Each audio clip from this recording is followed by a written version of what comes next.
Good afternoon and welcome to Deutsche Telekom's full year 2025 conference call.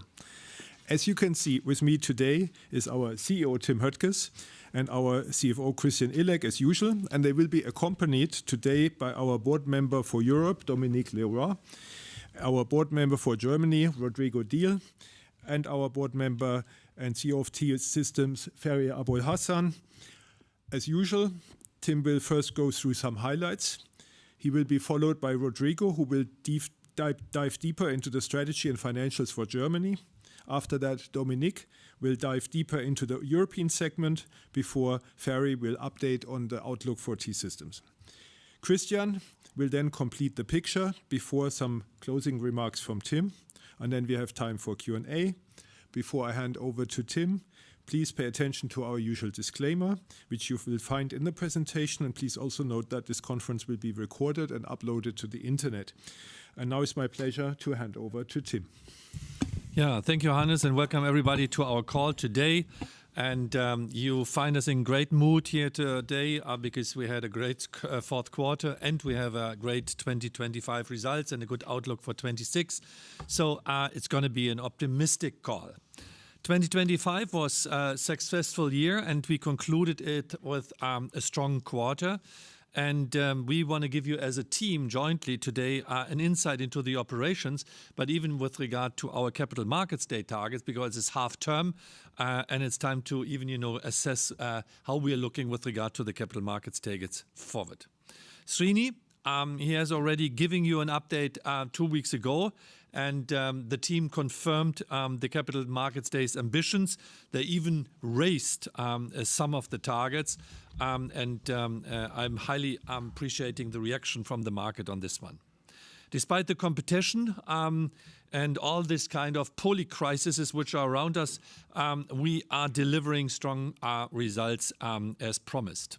We are on track for our CMD targets, not only in the US, but also in DTX US and for the group as a whole. In the last quarter, and I like to reiterate that, our most important financial and commercial KPIs did not only grow year on year, but they even accelerated quarter on quarter. So in every regard, the fourth quarter, and I'm very happy, and we're going to talk about that, Germany was, accelerating as well. We had great developments in the fourth quarter. I like the momentum. So going forward, I think the overview shows, the highlights. We delivered 3.8% organic service revenue growth, 4.7% EBITDA growth, 19.5 billion free cash flow, and we grew our adjusted earnings to €2 per share. We had market-leading customer growth in all segments. Our networks remain leading, and we are investing to extend our lead. By the way, in some markets, we have achieved the highest service revenue market share ever, and even in Germany, very close to 40%. We are aggressively driving AI throughout the value chain.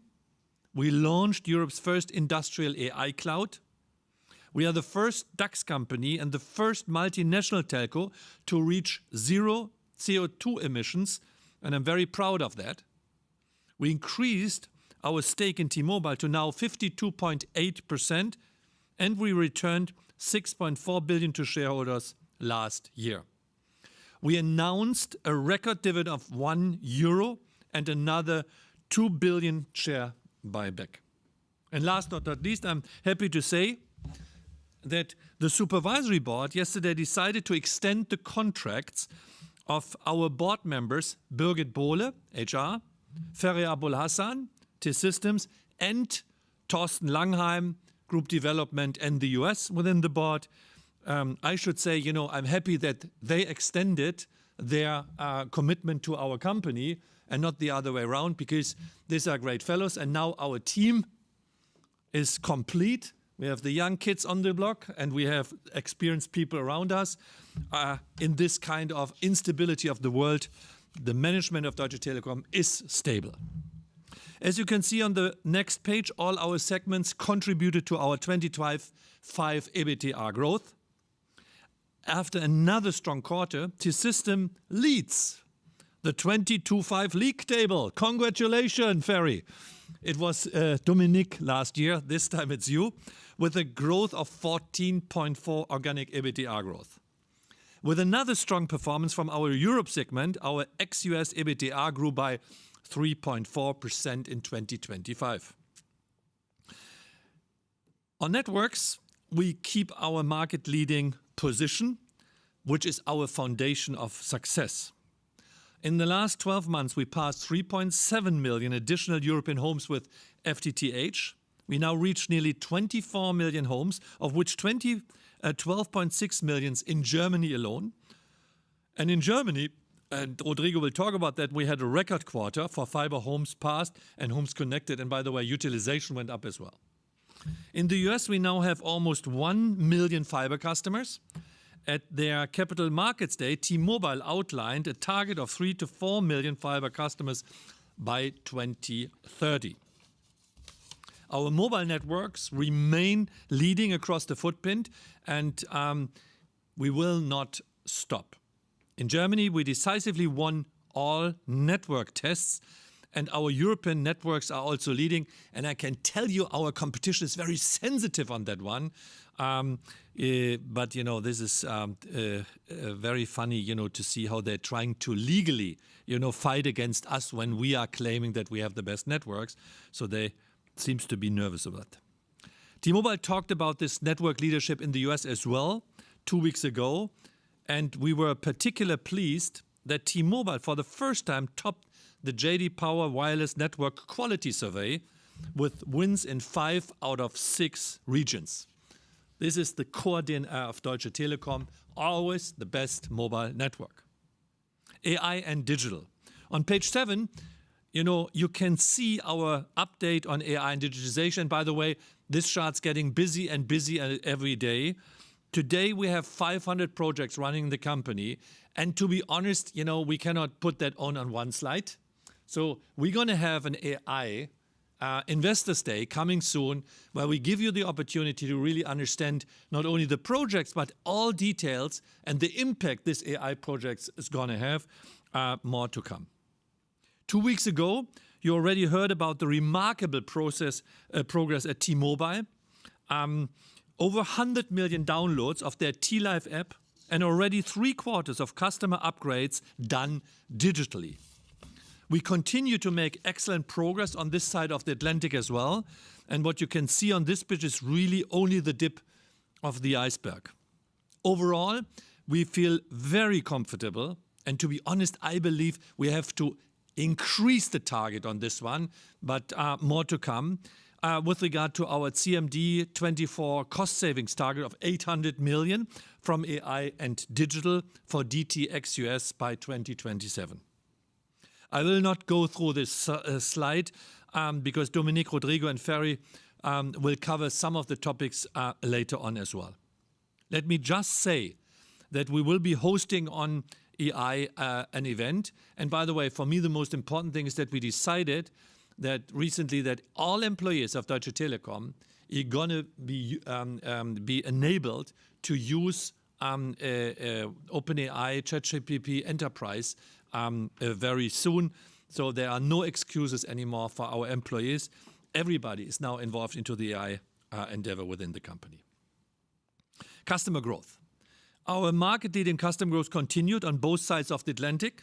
Our mobile customer growth remained very strong with another record quarter in the US. And in broadband, the European segment delivered strong and steady growth.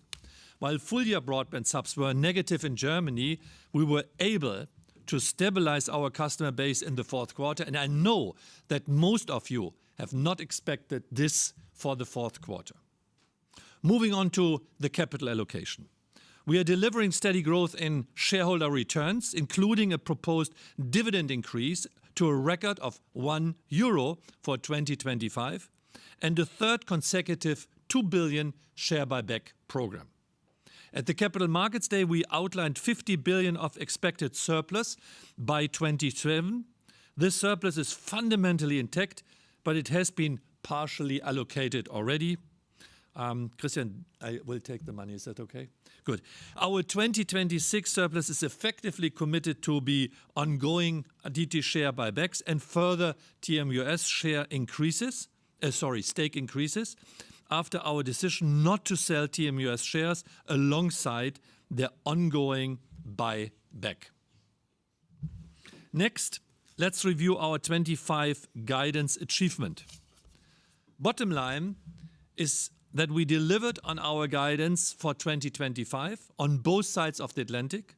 In fact, we are slightly outperforming our latest guidance update that we provided at the Q3 stage. Let me now move to 2026 and the new guidance. Another strong year ahead. As always, our group guidance is based on last year's average dollar exchange ratio. It's a dollar exchange rate of 1.13 in 2025 and is the sum of the guidance for DT ex-US and for T-Mobile US, adjusted by the expected US GAAP IFRS bridge. T-Mobile US provided its 2026 guidance on February 11th. Outside of the US, we guide for an EBITDA of around 15.4 billion, or about 2.5 to 3% growth, and a free cash flow of around 3.7 billion, or about 3% growth. For the group, we guide an EBITDA of around 47.4 billion, or about 6% growth, and acceleration compared to 2026. Free cash flow of around 19.8 billion, or about 3 billion foreign exchange adjusted growth, and an adjusted EPS of around €2.20, or about 10% foreign exchange adjusted growth. As usual, we have a page in the appendix in which we compare our guidance with the consensus using a foreign exchange rate of $1.17.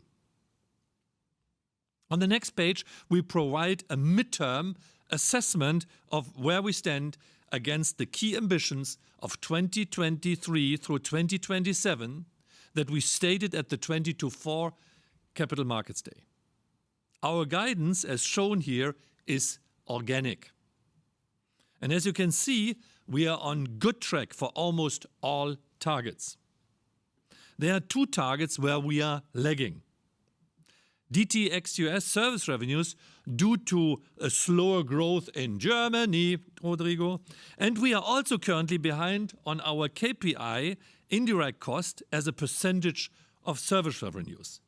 But this is largely due to the mentioned shortfall in service revenues. We are doubling down on efficiencies to mitigate this. Despite these shortfalls, we remain confident to deliver our Capital Markets Day 24 guidance for DT ex-US adjusted EBITDA and the growth and the free cash flow which we have laid out. So with this positive perspective into the future, let me now hand it over to Rodrigo for a deeper dive into our exciting Germany segment.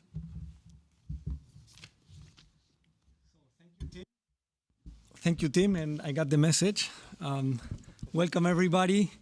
I will start with an overview of how we have executed against our strategic targets before I go deeper into the financials, and I will round up later with an overview of our strategic priorities for 2026. We made good progress along our strategic targets. 2025 was an important year for our fiber build. We now reach 12.6 million homes passed in Germany and added twice as much, I repeat, twice as much, many fiber customers as in 2023. We achieved substantial efficiencies in our fiber build, helped by AI. And, as I mentioned already at the end of last year, we reconfigured our fiber strategy. More on this later. When it comes to our digital and AI-driven transformation, we see very encouraging early results. You can see a few examples on this page. Our customer chatbot, now fully LLM-based, achieves a 55% solution rate. 3.4 million contacts were solved by chat or voice bots. We have reached 40% zero-touch automatic call identification. This saves around 30 seconds per call for our agents. And we have rolled out AI-based automatic call documentation, which saves another 30 to 60 seconds at the end of the call for our agents. And all this goes to the bottom line with a 10% reduction in call volumes. Each call has a cost that we achieved in 2025.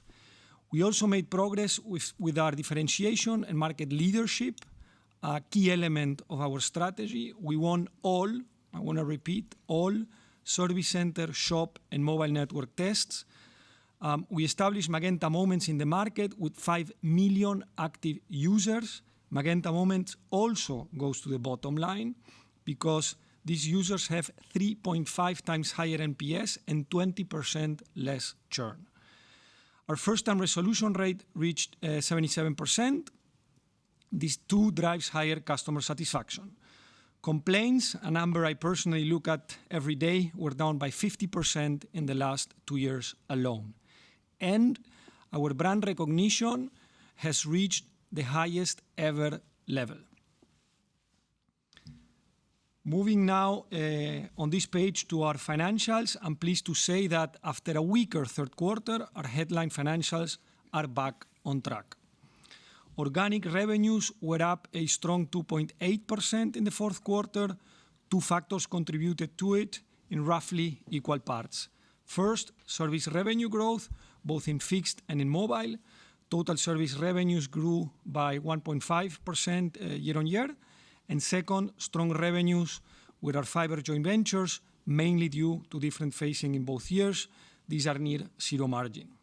Year-on-year growth in EBITDA at 2.5 was back at a normal run rate after an unusually weak third quarter.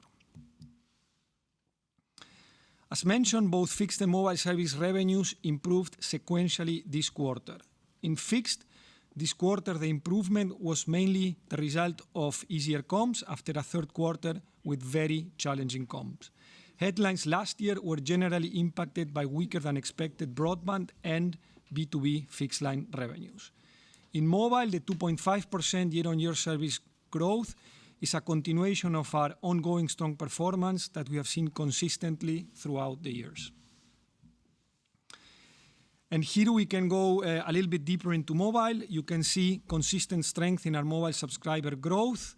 I'm particularly happy that the 282,000 net adds we achieved in Q4 2025 are higher than the 261 that we had achieved a year earlier. Our propositions continue to resonate well with our customers, both business and residential.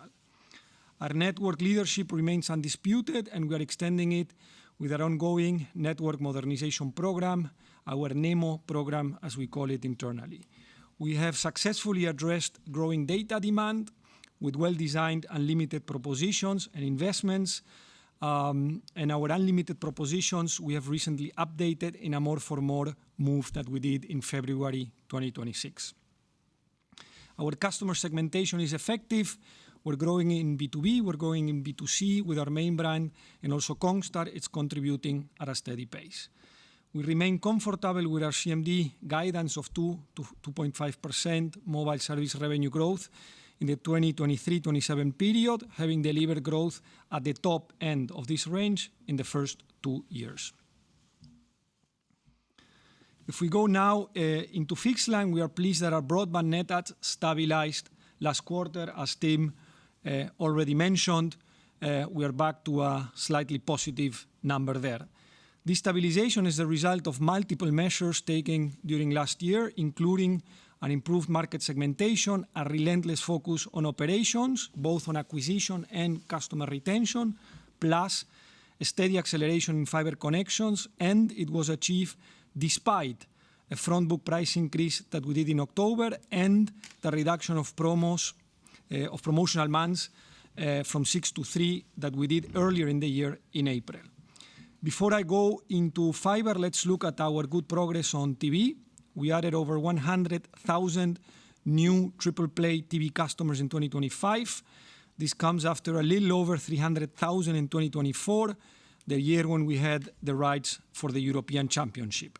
With that, we added almost 400,000 new triple play TV customers since 2023.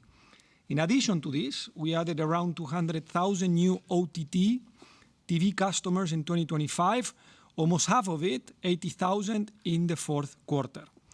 With that, we added around 500,000 OTT TV customers since 2023, on top of the 400,000 triple play TV customers I mentioned earlier. So this is nearly 1 million new TV customers in 2 years. Here we are the attacker. We are already the fastest growing pay TV provider in the market, and our TV attach rate to broadband shows that there's additional potential for growth.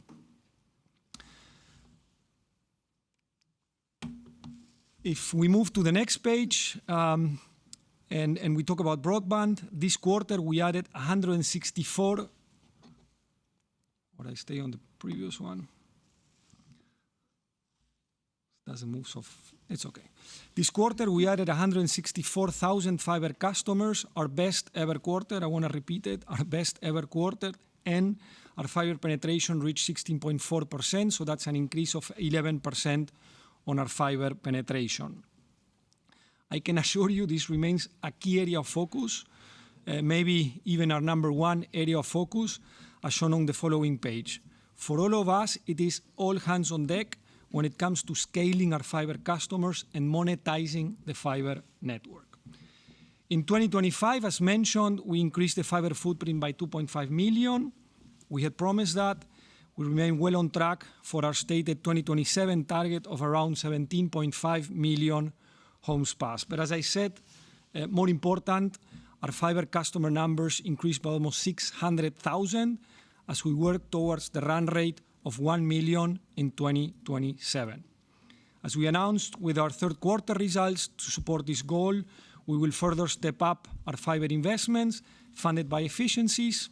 AI is helping us there, budget reallocations, and the federal tax relief. We are increasing our focus on single dwelling units, on SDUs. We are going more into less dense areas, into rural areas. That's where the action is, that's where we're going. Within MDUs, we are increasing our focus on connections, and therefore, as the name of the game is, buildings prepared, but not only preparing the building, connecting the entire building. We call it Vollausbau in German, or full build out in English, doing the homes connect and doing the homes activated. Homes activated, paying broadband customers is the KPI in Germany. On top of these infra measures, we are also stepping up our fiber distribution in our channels, and we are seeing positive early results. Finally, on fixed line, let's look at our access revenues. While broadband net adds improved last quarter, our access revenue trends remain impacted by last year's volume losses. Retail broadband revenue growth slowed to 1.6 last quarter. This was driven by volume losses, while ARPA momentum remained positive, especially in B2C. We see last quarter's growth rate as the low point.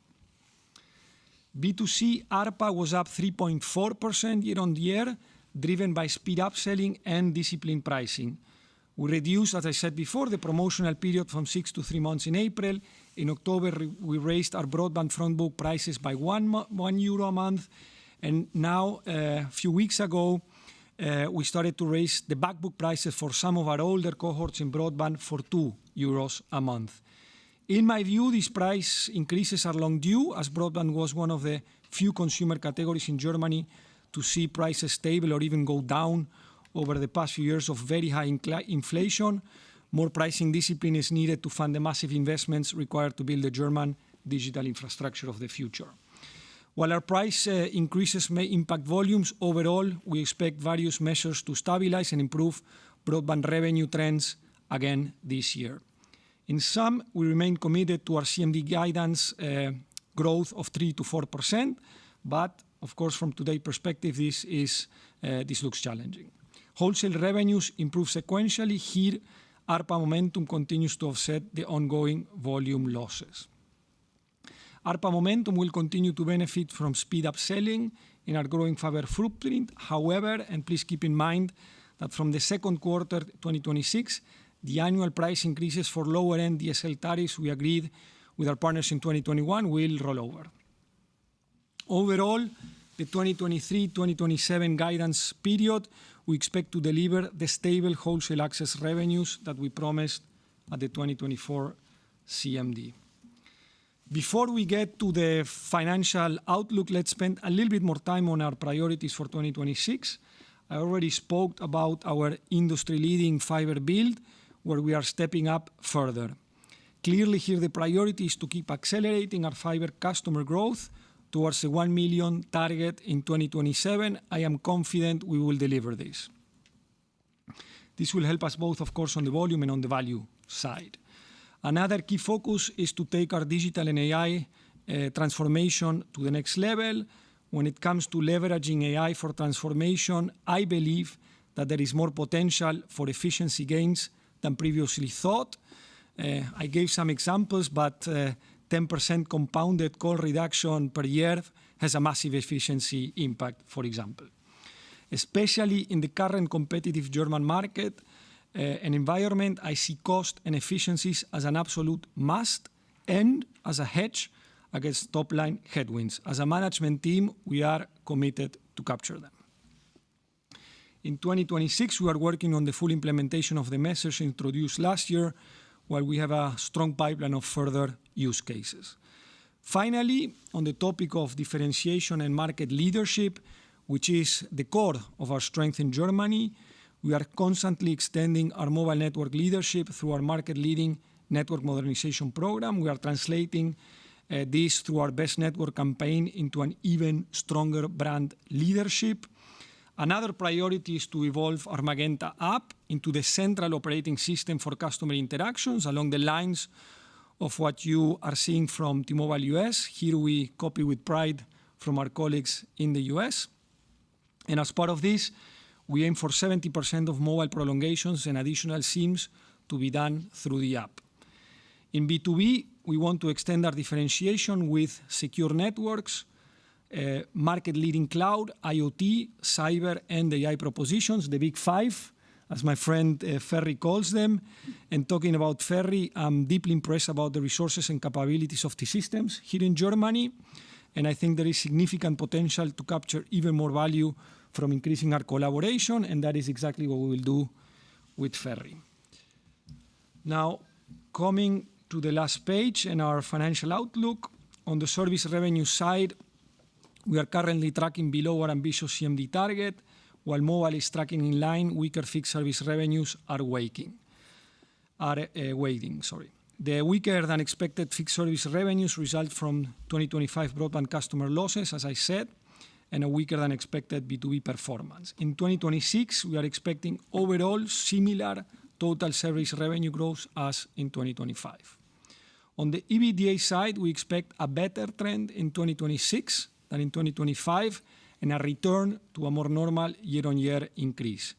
This improvement will be supported by the rollover of elevated 2025 energy and wage cost headwinds and by the AI-enabled digitization and efficiencies that I mentioned earlier. We continue to strive for our CMD 2024 EBITDA CAGR of 2.5 to 3%, but given the weaker growth in 2025, we now expect to be at the lower end of that range. With that, I hand over to someone with whom I've worked closely in Europe over the last couple of years, Dominique, to talk about the European segment. Thank you very much, Rodrigo. And moving to our European segment, I'm really happy to confirm that we continued our success story once again in 2025. So I will start with sharing a few highlights along our main strategic pillars: growth, transformation, and scale, and what we call win their hearts. On growth, we achieved strong service revenue growth of 3.9% in 2025, which was driven both by B2C and B2B. This success is based on our network leadership, further progress with fixed mobile convergence, and strong B2B growth with mainly a lot of ICT services. We have added 1.1 million fiber homes in 2025, bringing our FTTH number to 11.3 million homes, with an average utilization rate of 36%. And in 5G, our 5G coverage has reached 92% by the end of 2025. Looking at transformation and scale, we are proud of our 73% app penetration and growing chat share. Our transformation towards a more digital sales and service is progressing well. We are also driving AI for network automation, energy savings, and improved customer experience.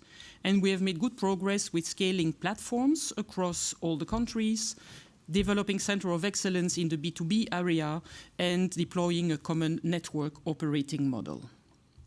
On the last category, Win Their Hearts, we are top-rated in TRIM customer satisfaction in almost all our markets, both in B2C and B2B.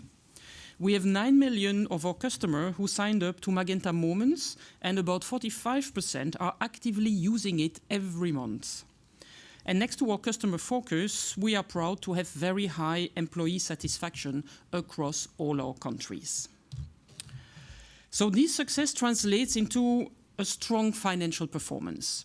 In Q4, we deliver another excellent quarter, and this is 32 consecutive quarters of organic EBITDA growth. So 8 years in a row where we have been growing every single quarter. I think we can be very proud of that. So organic Q4 revenue growth was 3.5%, service revenue growth was 4.6%, and this was helped by strong B2B IT service revenue, mainly strong growth in Greece. This brought full-year service revenue growth to 3.9%. Our growth was strong in B2C and B2B, and it remains underpinned by continued strong growth in customer numbers. On EBITDA growth slightly slowed in the last quarter, but remained strong at 3.8% year-on-year, and we ended the year with a strong 5.4% EBITDA growth. The slight sequential slowdown reflects the phase-out of previous price increases and the phasing of various one-timers. Our European commercial performance remains consistently strong, and it accelerated in all relevant product categories last quarter. You can see here the last quarter on all the products in a very high magenta bar. All NatCos are contributing, and I would like to single out Poland, who is doing particularly well in 2025. To continue our success story in 2026, there are several priorities that I would now like to quickly highlight. On growth, we will maintain our strong pace in building the best network. We will add more than 1 million fiber homes in 2026 while keeping utilization high. We will push to reach 95% 5G coverage. To continue our growth in our core business, we will double down on delivering the best home experience to our customers and further enhance it with smart features around home control and security. At the same time, we will accelerate growth in new business area beyond core. We will leverage Magenta Moments in B2C by launching new propositions like gifting, travel, and dining.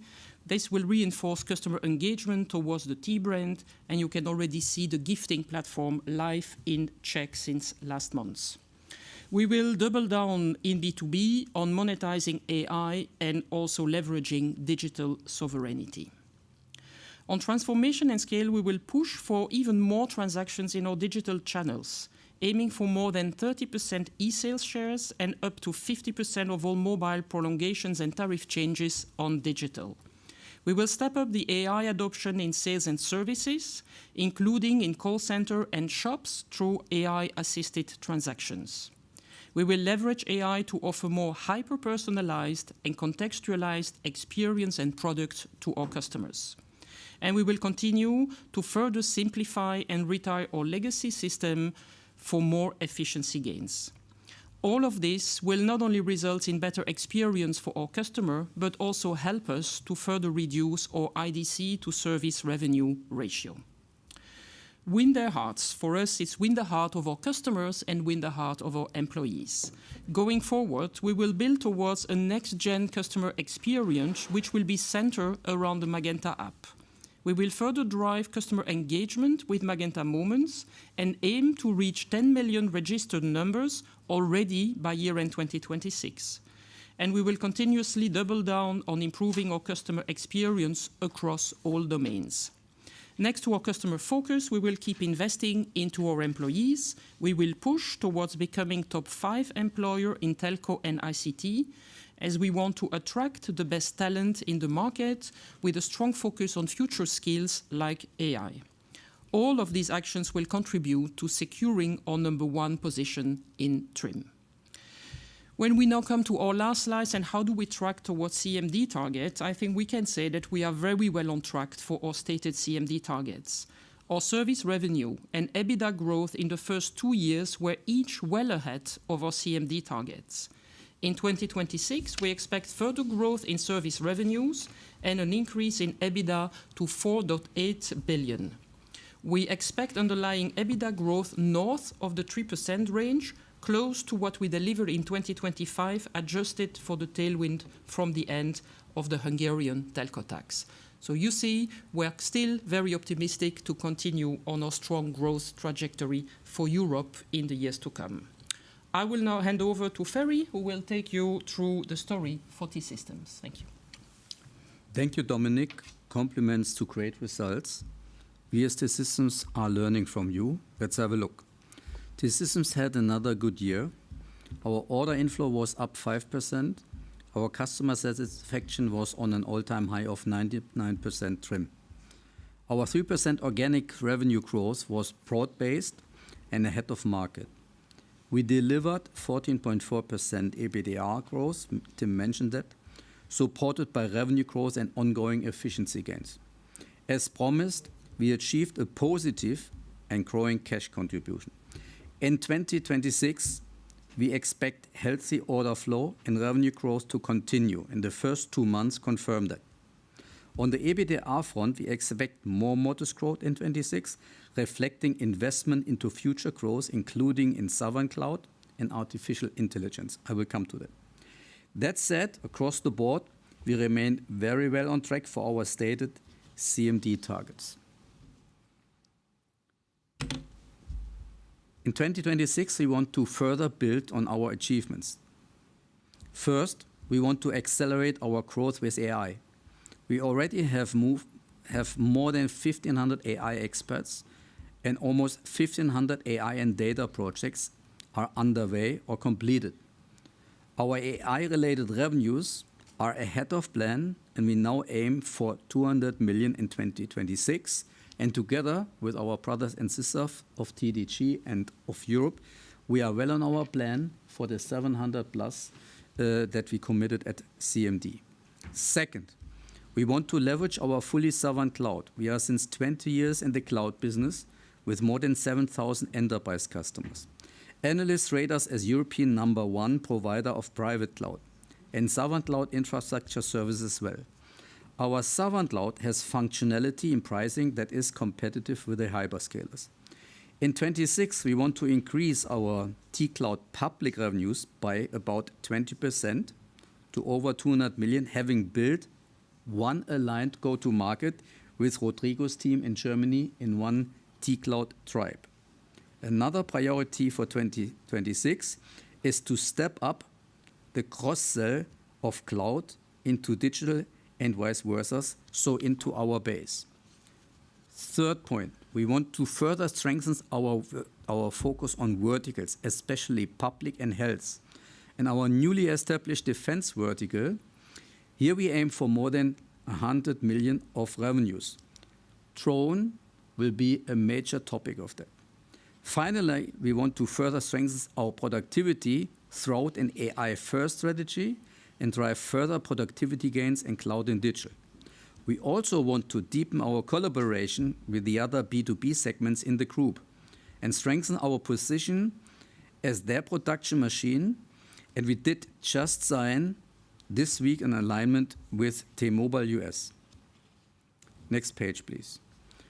One key enabler, which by the way shows the power of T and the power of one team, is our industrial AI cloud, Europe's first and largest. It single-handedly increases Germany's current AI compute power by 15%. We built this cloud together with NVIDIA and other partners from idea to launch in less than 6 months. With this factory, we can provide the complete AI stack for our customers, from connectivity through data center and operations, cloud and compute, security, platform, to AI apps. Everything that an industrial or public customer needs.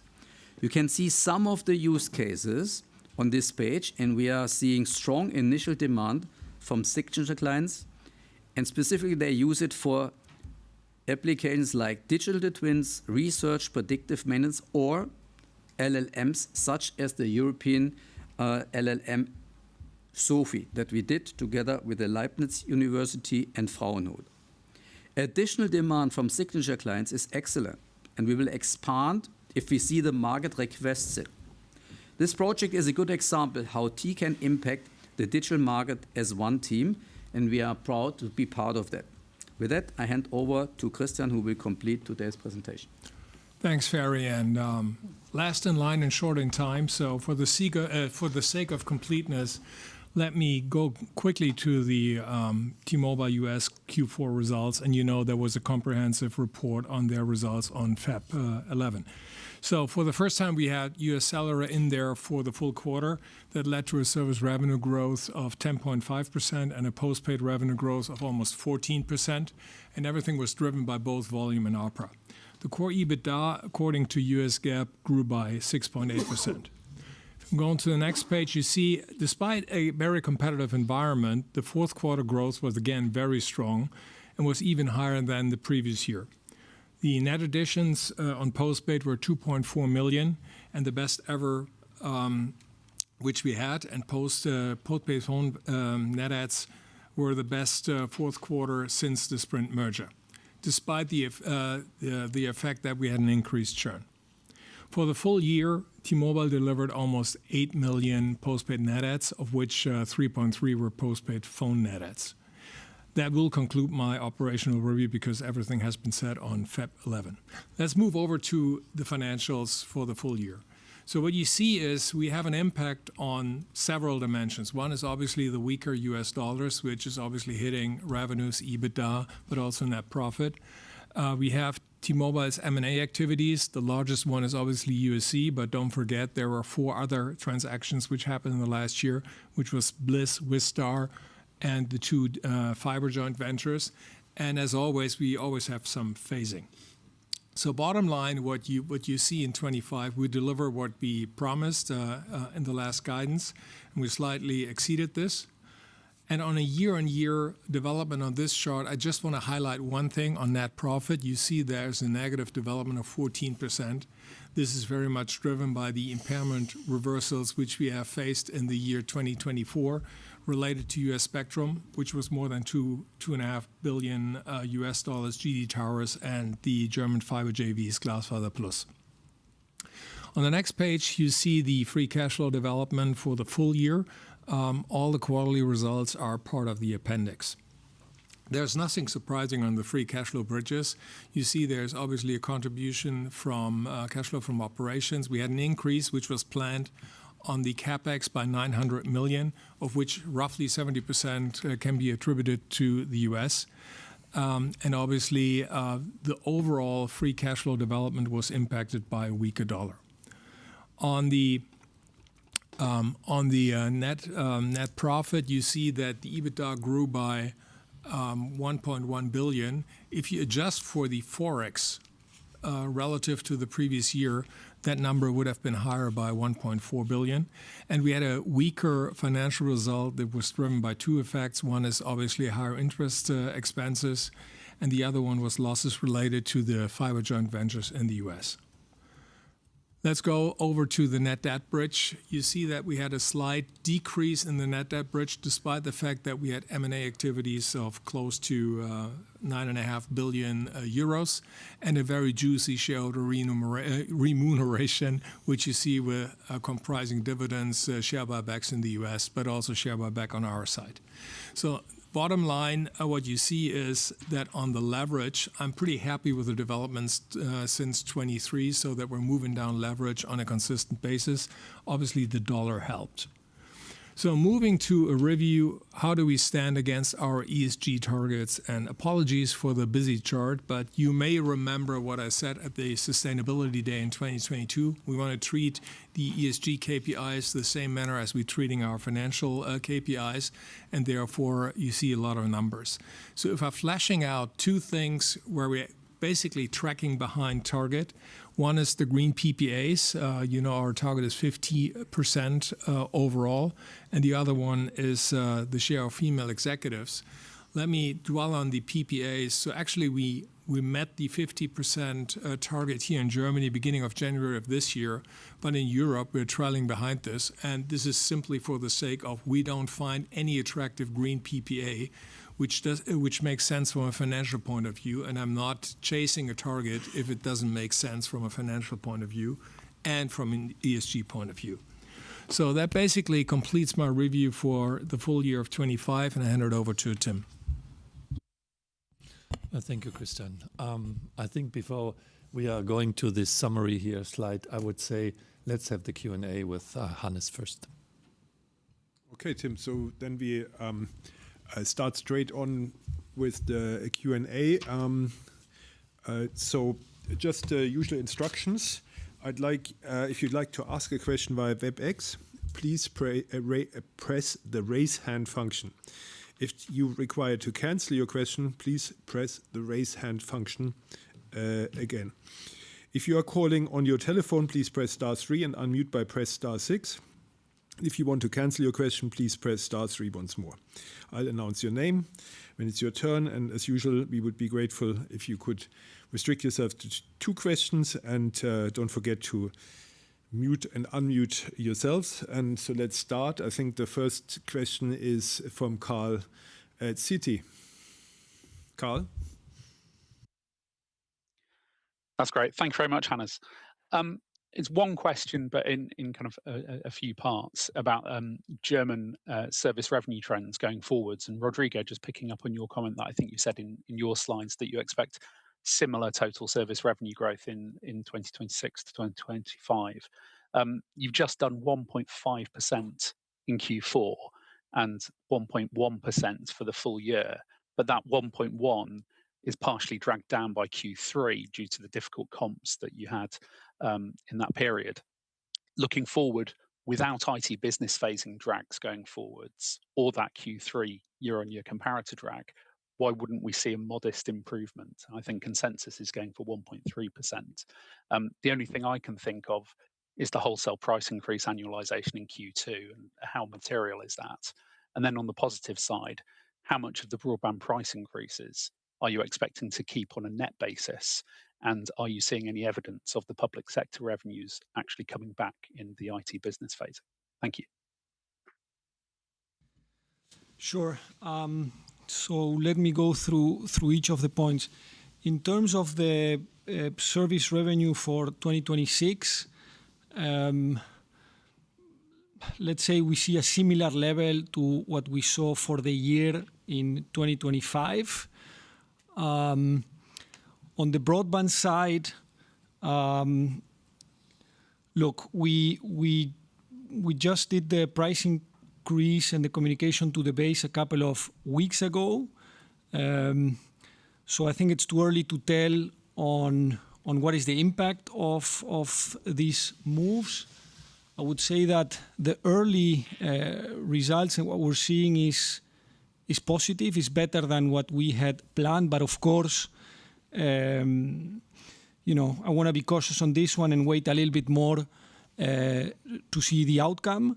If it continues to play out like we have seen in the last couple of weeks, we might have a little bit of an upside there, because this is ultimately a trade-off between volume and value. The value is guaranteed, and on the volume, there's a little bit of a question mark on what will be the impact. But what we have seen so far in the last couple of weeks is encouraging.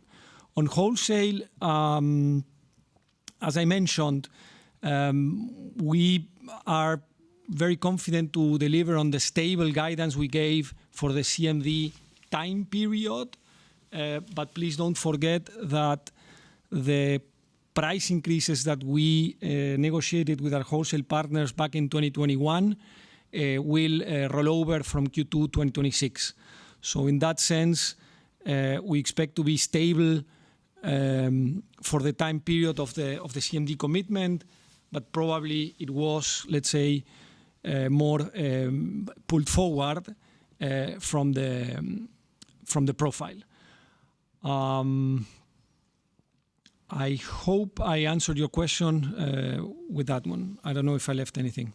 Yeah, there was a question about the public sector. Yes, yes. So thank you. Yes, on public sector, well, finally there is a budget approved that came in at the end of last year. We are now starting to see also increased momentum on order entry. But as you know, in public sector, there is a time lag between the order entry and when the revenues materialize. For 2026, I'm increasingly confident on seeing the positive momentum on the order entry. I think for that positive momentum to convert into revenues, we're probably thinking more of Q4 and then 2027.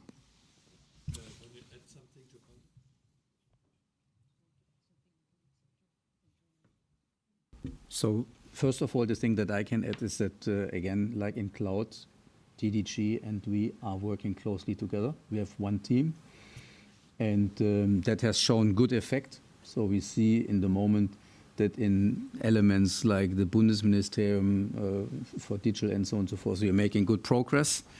So on the enterprise side in public, that's good. Where we now step in the next step, Rodrigo and I is going also in the mid-market of the public sector. That's the next step to come.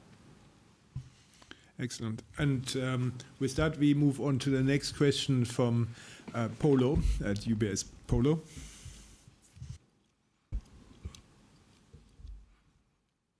Hi, I've just got two questions. The first question is for Rodrigo in terms of German fiber. So you've built a fiber footprint of 12.6 million homes, and of that, roughly 8 million covers MDUs. But fiber take-up in MDU areas seems to be less than 10%. So can you talk about why the take-up in MDU areas has been so low, and how do you expect this to evolve going forward? And can you maybe comment on pending changes to legislation that could potentially make it easier for DT to access MDUs and deploy fiber? So how much of a game changer would that be? The second question is really just at the group level in terms of use of cash. Can you talk through why you're not participating in the TMUS buyback, and how did you weigh up buying back more stock at the DT level versus increasing your stake in TMUS? I'm just asking the question because group leverage, including or excluding leases, is 2.2 times. So do you potentially think that this is on the low side? Thanks. Sure. I start with the fiber question. Indeed, you got your numbers right. From the 12.6 million homes that we have, a big part of it covers MDUs.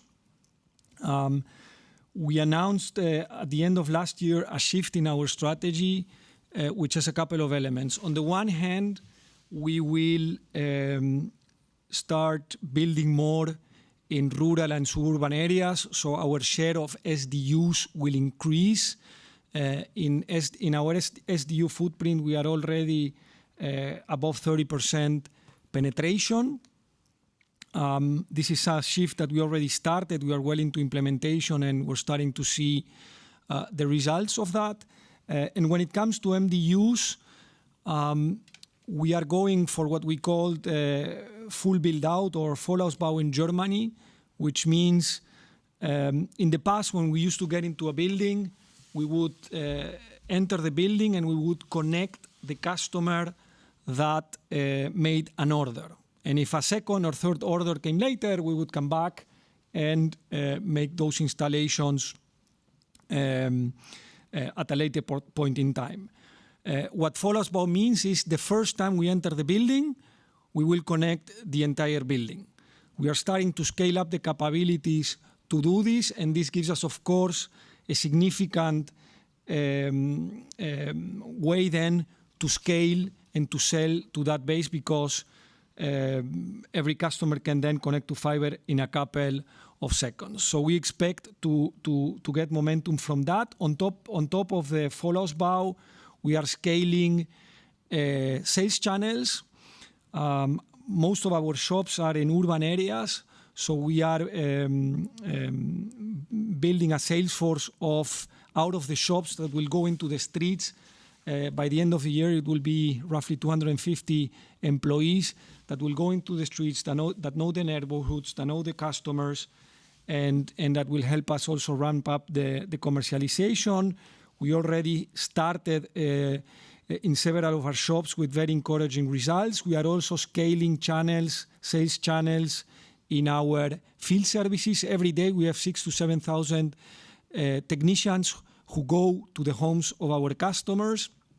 What we have started now is these technicians create a lead. The customer calls immediately a call center where we do a sale. And just to give you an order of magnitude, we are making 4,000 of these leads every week now. It is scaling, and the conversion rate is 50%, so you can do the math of what this means in terms of sales channel power. Finally, I think you were spot on. There is anyway a structural issue in Germany, which is to access the MDUs. It is not easy to access the MDUs. The cable operators try to protect, in many cases, that. We saw last year, coming from the ministry, a proposal that I believe goes in the right direction in giving us increased rights to access the MDUs.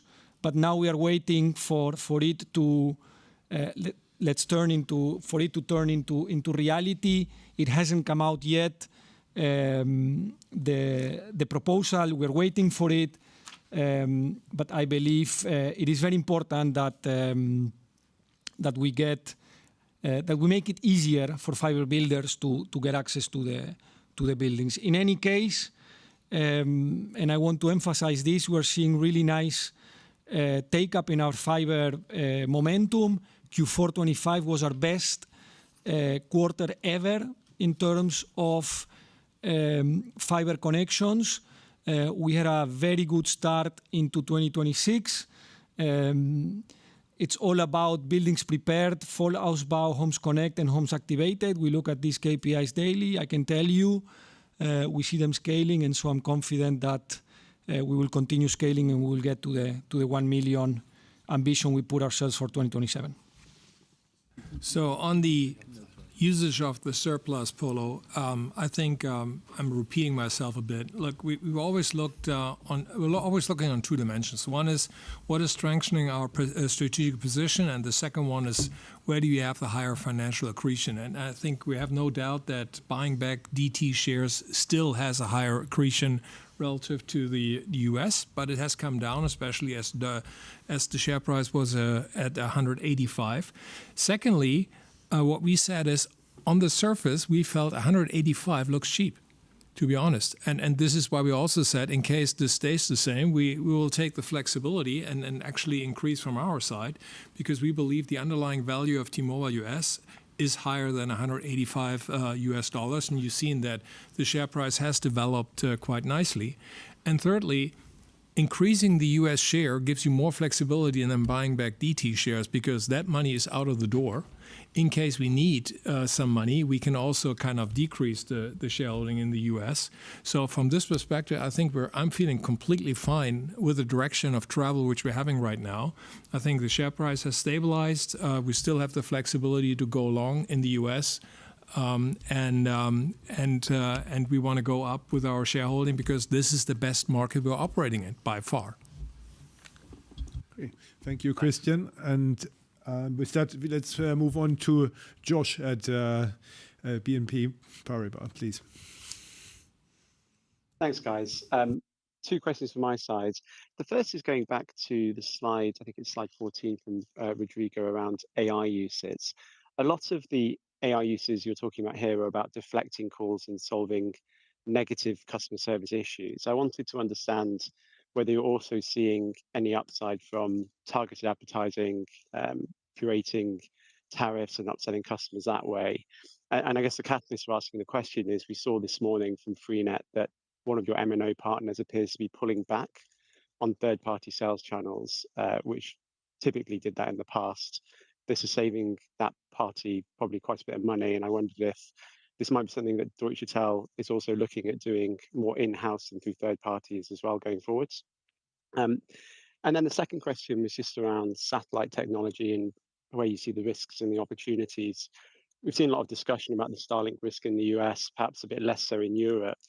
But when you're thinking about the potential impact of Starlink, both from a fixed broadband and also a direct to mobile service, how do you think that will impact in some of your European markets, and specifically, how does it factor into your thinking around the rural fiber to the home rollout, which you articulated during the call? Thank you. Sure, I can start. So, I mean, if you look at our cost base, we have the two biggest buckets in sales and service, and in let's say what we call the technique, which is all the operations around building and operating the networks, and we are applying AI in both areas with a lot of success. I focus quite a lot on the sales and service area, but I could spend the same time explaining the use cases that we are applying with a lot of success on the technical side.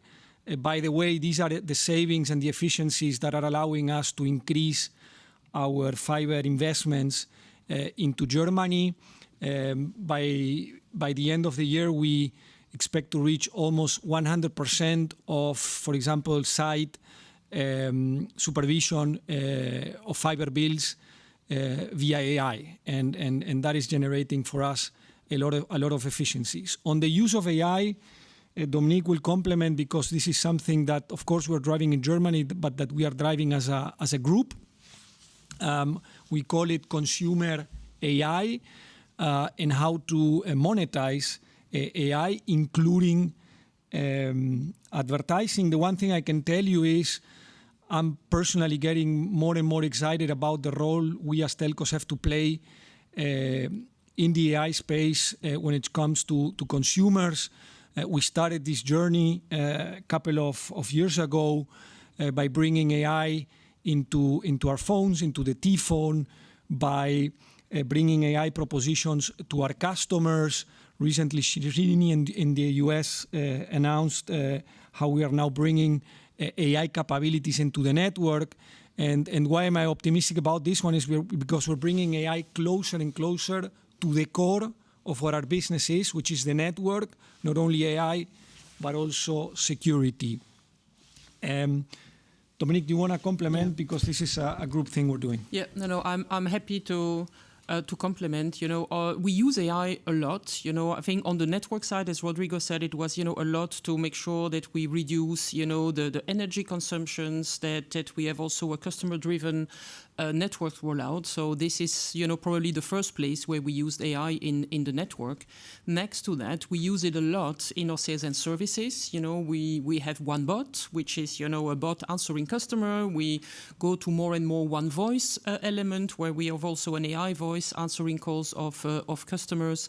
But your question is also very valid. Everything we have been working really hard over the last 1 to 2 years to bring more and more our customer data accessible, to really use AI and to drive targeted and personalized, not so much advertising, but very much, experiences, products, upsell, cross-sell activities to our customer base. We have now, more than 100 use cases that we have done in all countries, all the European countries and Germany, and we really see a much higher conversion rate when we use these personalized and targeted instrument to reach out to customers. We see lower churn, we see more customer value management. So I think this is also a very promising part where we use AI. Next to that, we also try to use it to democratize AI towards the customer, and that's more, when we talk about this Magenta AI, where we did the deal with Perplexity, and through Magenta Moments we have brought Perplexity to all our customers. That was also for us a way, not so much to use it for us to reduce our cost base or to improve customer service on 7 days a week, 24 hours, but also to bring it and to democratize it to customers so that we can be seen as a brand that is really innovative and further increase customer engagement. On B2B, we use it a lot. We are trying to monetize AI. We have a lot of activities. Ferry can talk about it for Germany. We have very good examples in Hungary, in Czech, where we have already developed a very sophisticated AI tool for call center of banks, for fraud detections for our customers. So I think there as well, we are on a good path to start to monetize AI in the B2B area. But perhaps, Ferry, you want to add anything on that one? No, I think I picked it up firsthand in my presentation. Altogether on the B2B side, we aim towards the CMD target of almost 1 billion. We are here ahead of plan. That's good. Everybody contributing. More or less, you can say we help customers automating their business throughout AI. And you mentioned some of the use cases. I could go on and on.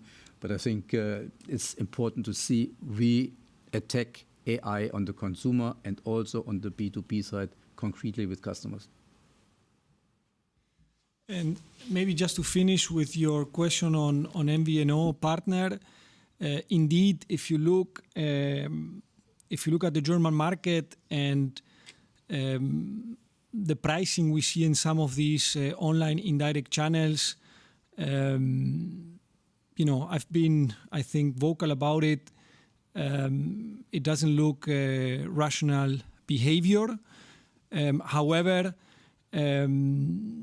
it's always something that you need to manage careful, because if other players are investing into these channels, you need to be careful on giving them space there. However, and I want to emphasize this, if you look at our pricing in these indirect channels over the last 12 months, you will see very clearly that we are going in a similar direction. I think some of the pricings we had for broadband, for example, in indirect channels 12 months ago were not rational, and that situation has been improving quite significantly. On the satellite question, I think we can answer that one together. For Germany, I think recently the Bundesnetzagentur published the numbers. I think Starlink has slightly north of 100,000 customers in Germany. That number, I think, was around 80,000 1 year ago.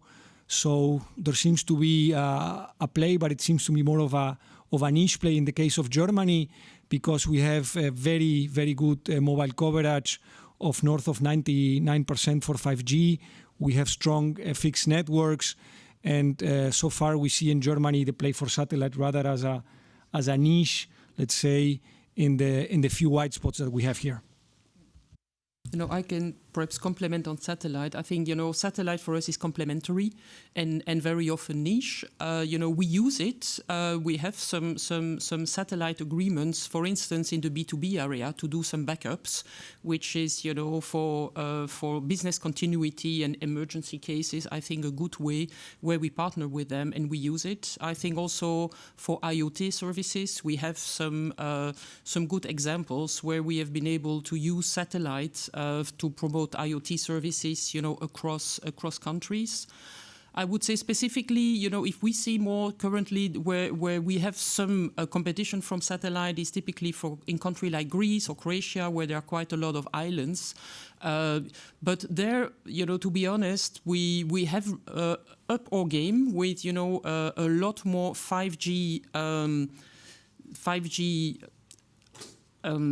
development or rollout, where we are now able to offer fixed wireless access in a lot of those places. And where we have developed fixed wireless access, people really prefer today the fixed wireless access service than the satellite service. So we have answers where indeed, it takes some time to bring fiber to remote areas in all the islands. We cannot do that in 1 or 2 years, but we have there as well, a very strong mobile network, and we bring C-band and fixed wireless access, which so far has been revealed to be a very strong alternative to satellite growth in those areas. Thanks, Dominique. Look, to summarize the satellite service, the first one, in the fixed broadband side, Starlink is the only player who is really relevant in this play, and they are playing their game alone. In these areas, we do not see big cannibalization. We have our own product, which we're using, which is high-speed internet in the US, or which is our fixed mobile substitution services, which we offer here. And that is working. This is an adjacent offer in the market, but we have a good kind of terrestrial service here as well. The second one is D2D, so the direct-to-device.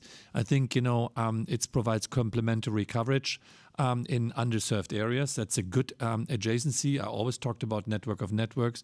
I can imagine that we are including this service into our offerings going forward. This is a good kind of comparative service for Europe. It's a small market niche because, the coverage of 5G is very high already. Germany, 99%, just, to give you an impression here. But nevertheless, it might be something which we include in our service. Third one, IoT service, definitely yes. There we have different providers. We will not put our basket into one offer. We will have different satellite service which can provide us on the IT side. The third one is, on the spectrum side in the US, I don't know where these guys are getting spectrum from. They bought own spectrum. Here in Europe, it's a different case. So therefore, we'll see, how they're doing this. I do not, let's say, see us in a role that we are offering MVNO or, giving spectrum satellite operators. Our policy in the past, and we have been very disciplined in this regard. Why should we do this? In Europe, the situation is that the terrestrial spectrum is protected. So therefore, this spectrum is, by the way, being re-auctioned or extended in 2027 when it comes to the satellite services. This is not in our, decision. I would expect that the European Commission is extending this for another 3 to 5 years when it comes to spectrum. But to be honest, that is something which is a speculation. You have to ask the political bodies in this regard. And our terrestrial spectrum is protected. So this is only for terrestrial service. So we do not expect that satellite operators will enter into this space. Okay, thanks, Tim, and thanks, Josh, for the question. So next on, I think, is Ulrich at Bernstein. Ulrich? Yeah, thanks very much. My first question would be on German mobile. You had a strong customer intake there. Could you talk a little bit about the intake ARPU? And the reason is that at least 2 market participants have talked about the lower front book pricing working through the base. What is the Deutsche Telekom perspective on this issue? And if I may, the second question would be a bit more conceptual on AI use for the improvement of internal processes and lower cost. I'm not talking so much about revenue here.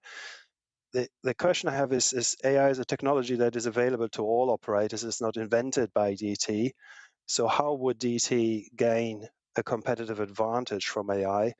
And more generally, maybe will AI create winners and losers among European telcos? And if yes, by what mechanism would that happen? Thank you. Yes, so on the first question on mobile intake ARPU, we're very pleased and very comfortable with the ARPUs at which we are bringing our mobile customers. You can see that in our mobile service revenue growth. We not only had more net adds in Q4-25 versus 24, but also our mobile service revenue growth was higher in Q4-25 than it was in 24. Having said that, if I look now at the market as a whole, I do believe that indeed the German market is quite aggressive at the moment. We've seen a lot of pricing aggressiveness in the market in 2025. We have recently, a couple of weeks ago, increased the price in our additional SIM cards. So on the second additional SIM card from 10 to 15 euros. We did that in a more for more logic, but nevertheless, it's a quite value accretive move. And I do believe that the German market needs to become more rational on the mobile side. You said it, we are pretty much the only player in this market that is growing revenues and EBITDA. And as a market, I don't think that's a good place to be. I think we had some early positive signals over the last couple of weeks and months that start to go in the right direction, but I think we need to see a little bit more of that into 2026. Our goal is to have a balanced, healthy strategy and growth out of volume and value. What that means for us is that on the volume side, to me, the red line is at least to get our fair share of net adds in the market. And on top of that, we need to grow our ARPUs because this is a market that doesn't have almost intrinsic growth at the moment. And in that sense, we understand our role as market leader and as an incumbent. Let's see what happens in 2026. But I think at least some of the early signals go in the right direction.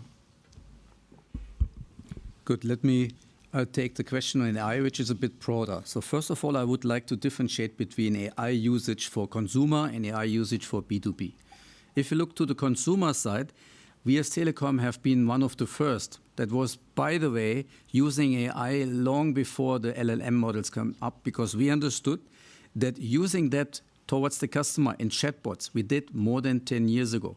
If you take today Frag Magenta, that was based even on very simple AI tools that we further elaborate on. What does it mean? It means at the end of the day, yes, there is software and there are foundation models that not necessarily come from Europe. But on the other hand side, we as Telekom pick those up as a tool very quickly and we elaborate that on the usage for our customers. So therefore, we have today on the chatbot level, I would say, a very advanced, educated system that, by the way, we can also export to others. Also, and Rodrigo mentioned that, we picked up the opportunity with AI to further drive automation. When we talk about AI in Technik, that's exactly that. You could say we could do it also with classical tools such as ServiceNow, etc. Yes, with AI, you can do it better. So therefore, on the one hand side, AI first, AI and everything is important. That's our philosophy. But also, we try to adapt it and we try to adapt it for our use and the customer. On the B2B side, it's another animal, I would say. There you need to combine it with the pain points of customers. Where are they really using automation and how can you pick AI tools up to make them being faster, more efficient in doing that? In that regard, we have the advantage that we are probably one of the providers that deals with the most Fortune customers, from Shell to Volkswagen and so on and so forth. We work with customers on the automotive side, and we do learn what is their need in automation to build a modern fabric through digital twins. That said, brings us to, for instance, also our chemical pharma customers, where we learn what are they doing for their new pipeline, for their research, etc. And you can drive it on and on and on. So in total, we are using more than 25 foundation models across the group. We are using a lot of applications. And we brought it, by the way, also back to that stack I was mentioning in Munich, where we combine the complete stack with our connectivity, security, foundation models and applications. So it's on the one hand side, picking it up quickly, that we do. It's on the other hand side, adapting to customer needs, that's what we do, internally and externally. Tim, you might complement. Yeah, look, Ulrich, in principle, you're right. The technology is indeed available for all operators and for all telecom companies, same. By the way, the same is true when it comes to building a network, being it mobile or fixed line. Everybody can build the components. It's all a supplier base. In principle, it's the same true for car industries because it's an OEM model and you can buy all the components. And everybody is differentiating in the way how he brings the stuff together. Now, going into the specifics and how I see that as a differentiator going forward, I think the industry-specific adaptation is the one which is creating a differentiator. Now, think about, let's say, the telco-specific AI models. Who has biggest data and then could use the biggest data in the best way? I think companies with scale have an advantage towards the small companies when it comes to using the tools and using their learnings. The leverage of AI within the company is bigger for us because, we have a bigger cost base, we have a bigger, industrial base. So the moment we have productivity insights, the benefit for us is by scale, by definition, bigger. So that's the third one. The fourth one is the element of trust.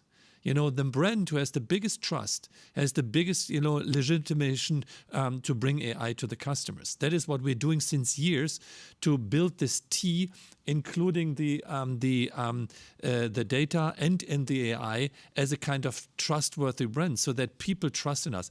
And the success of Perplexity in Germany, by the way, the second biggest market of Perplexity in the world, just gives you that our customer is confident in this regard.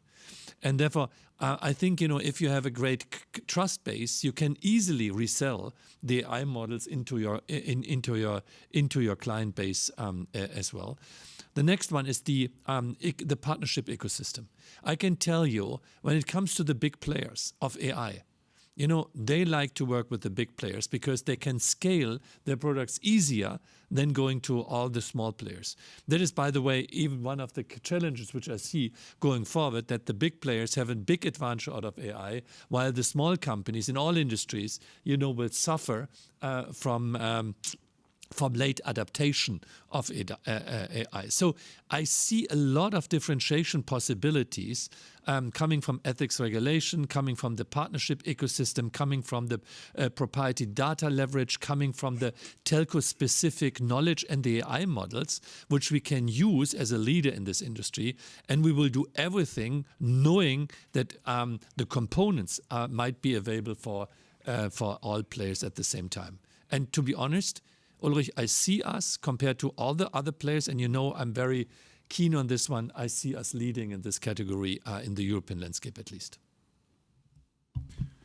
Great, thanks. And with that, we move on to Andrew at Goldman's, please. Thank you. Good afternoon, everyone. So I just wanted to push on two of the areas that have been discussed already at reasonable lengths. I'm very conscious of that, but just on satellite risk and also the AI cost saving side of things. So just on satellites, the answer is really helpful. I just want to look forward a bit more, given there's a lot of very grand ambitions in terms of pumping satellites into the sky, and just ask what do you think would have to happen for satellites to shift from being a partner to becoming more of a threat to your business? Tim, you mentioned MVNO contracts. If they were let in the door, is that letting the wolf in the door if they get an MVNO contract and start to be able to control the customer? Spectrum allocation, that was also mentioned. Is that something that could change that would enable them to become bigger threats? What are the things that you worry about from this perspective, given that all of these satellite operators are talking about basically a 10-fold increase in satellites in the sky over the next decade, and that could lead to over 100-fold increase in capacity. And just a follow-up on that one, you touched on it, but are we correct in thinking that at the margin the risk is higher to the US than Europe because, as you said, the network geographic coverage is not strong there? And then just second and much quicker question, just on AI. We've heard about AI cost savings for a number of years now. Obviously, it's taken a bit of a step up, but in previous years, those AI cost savings that telco operators have talked about didn't really drop through to the bottom line because they just got competed away. So what makes you confident that they don't get competed away this time? Tim, I think again you mentioned that companies with scale have an advantage, and maybe that's the differentiation that means you keep hold of it. But what's really shifting? What are the key factors that make you confident that you can actually hold on to AI cost savings here? Thank you. Look, very clear on. I do not want to make that satellite topic so big here, and I think I was very precise on laying out the picture between Europe and the US with regard to the potential threat there. In this regard, to be honest, due to the coverage in Europe, I see the satellite business model more attractive for the US market than I see that for the European market going forward, including, by the way, spectrum availability. Second, look, if, Starlink would be a global service with X and having local MVNOs, and he can play a terrestrial game because he has to play a terrestrial game, he will never, be able to digest all the traffic via satellites, even if he pulls out millions of satellites there. He needs the terrestrial service. Then, he might have a different model, but then he's in our business model, and then he's in our economics. So therefore, I don't foresee that right now, that this is going to happen, at least, from a Deutsche Telekom perspective. And the spectrum availability is something where Europe and the US is different as well. So I don't want to repeat myself, because the more we talk about that one, we might be bigger make it. And to be honest, we look at it. I see a potential for this satellite market, but I do not see that as a substitution for our industries, just by physics and just by capacity. So that is, let's say, the way I'm looking at it. On the AI side, and to be on, you are spot on. I'm happy, by the way, with the EBITDA development in the group. I'm happy with, let's say, how the attempts are with regard to the AI projects, 500 projects in the organization. I see even the benefits on how quickly things, get resolved in the company due to AI. But look, I'm a little bit tired about the laziness of my people to reduce their IDCs, especially their headcounts. So therefore, you're spot on. We have to push more on that one. I think the 800 million is committed, but I think there should be more. And I'm looking here to the right side of my colleagues, because they are running the organizations, and they have to come up with something. And to be honest, we're working on this one intensively, but I do not want to go today. I promise you, in our AI day, and we will do this in an intense way. We will not only show you one showcase after the next, we will show you how our organization is operating practically, and not in the future, but today. And we will show you the productivity gains which we make in each of the divisions. So which is the impact on the IDC today and going forward? And what is, let's say, the time to market and the other gains we have out of AI, and challenge us on this one in this specific session. And maybe just as an additional piece of information, of course, you heard T-Mobile at the 11th of February guiding for their digital and AI-related savings, and they guided for $2.7 billion of incremental savings between 2025 and 2027 from such initiatives. So thanks, Andrew. And I think we move on with Mathieu. Mathieu, Barclays.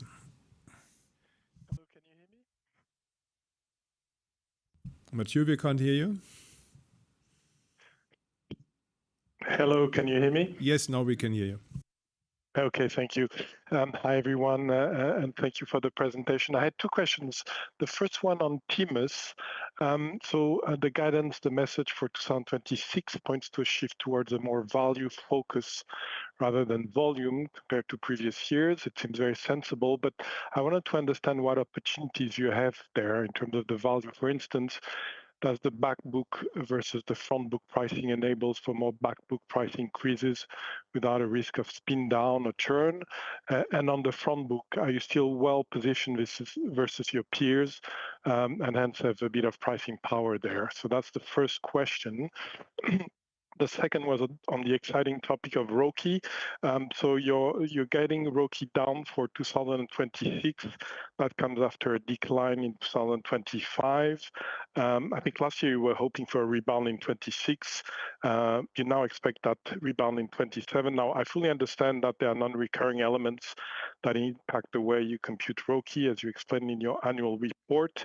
But I was wondering, besides the one-off, if if there are other elements that are driving ROCE down in any of the main geographies, and what makes you confident it can increase in 2027? Thank you. Matthew, thank you for the first question. And look, I'm very happy about the developments in the US. For us, pricing power is usually associated with the best network and the best customer experience. And you have seen that 5 out of 6, categories we own in the US, and I do not foresee on the short term that we will lose them. In addition, we are always leading in value. So therefore, at the recent, update, they highlighted that their backbook is lower than Verizon's on ARPA and lower than AT&T's on ARPU. So both by double digits. So yes, there is always potential for us, to do something. And we have not ruled out further rate plan optimizations. I think Srini was very clear on this one.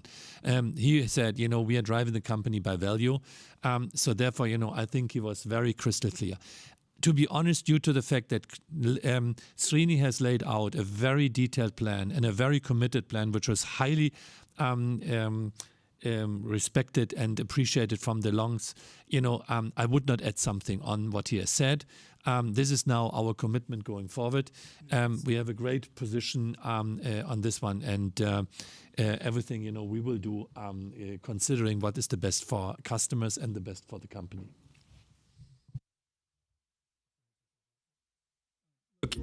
I would basically add one point where Srini was very adamant about is he said 60% of the customer intake is on premium plans, whereas the installed base is only on 30% on the premium plans. Yeah. So that shows you, I think, a very distinct growth platform for ARPA growth in the US.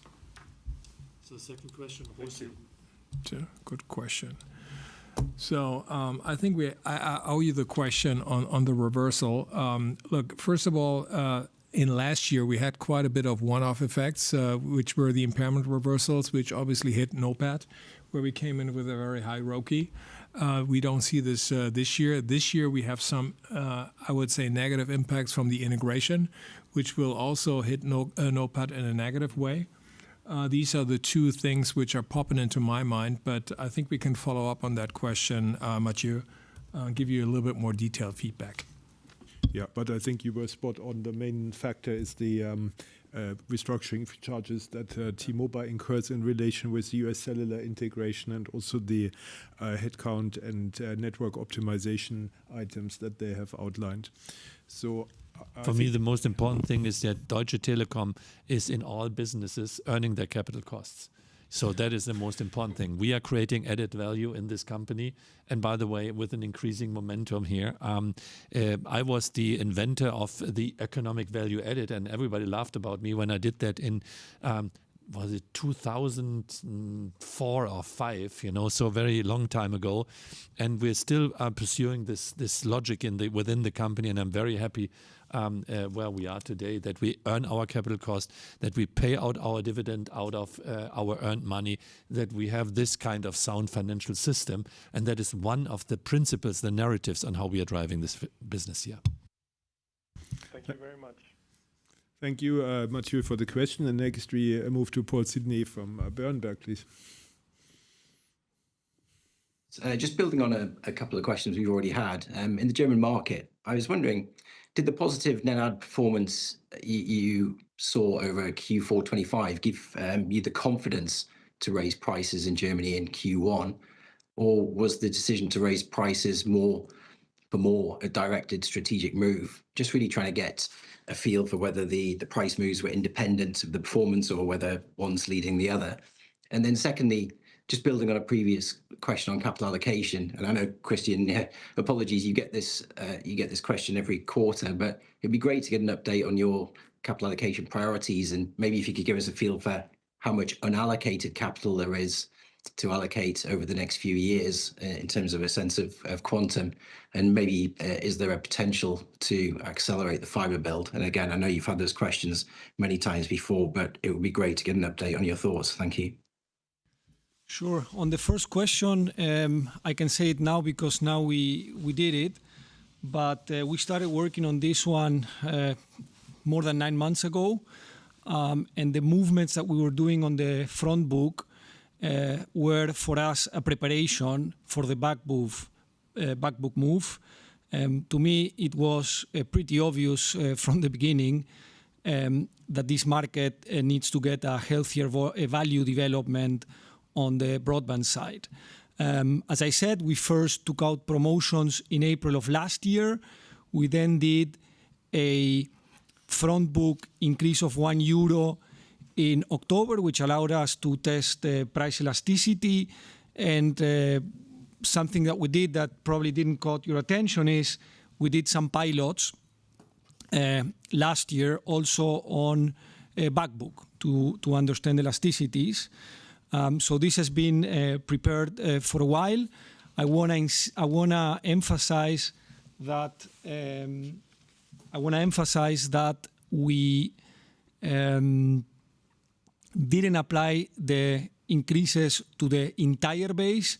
We focused on a portion of the base, particularly on those with older tariffs. So we are talking about tariffs that were paying prices before there was a war in Ukraine or before we had a global pandemic.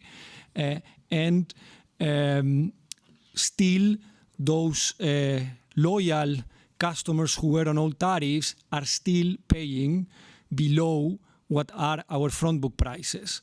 So, this shows you on how we were very careful also on taking care of these old customers. We have now a couple of weeks of experience. We're tracking, of course, the churn and the impact of these moves on a daily basis. And as I said before, what we're seeing so far in churn is well below what we had in the business case, and we keep tracking that very carefully. I hope I answered your question.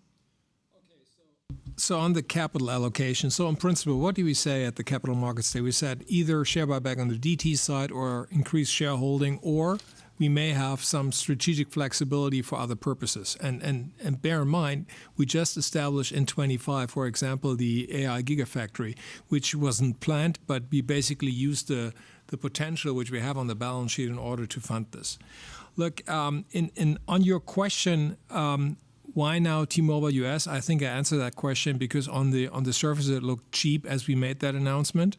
And for 2026, there's not a lot of wiggle room because we have the $2 billion on the DT side. We have 50% of the share buyback in the US, which is roughly $5 billion US dollars. We're tracking now towards 53%.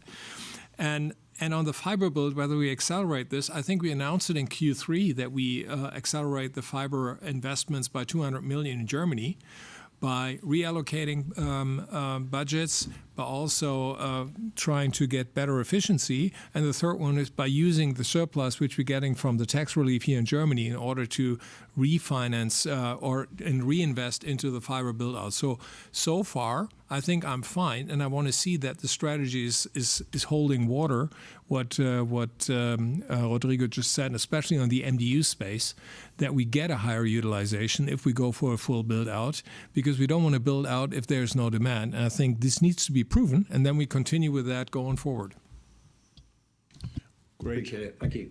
Great. And next up is James at New Street. James.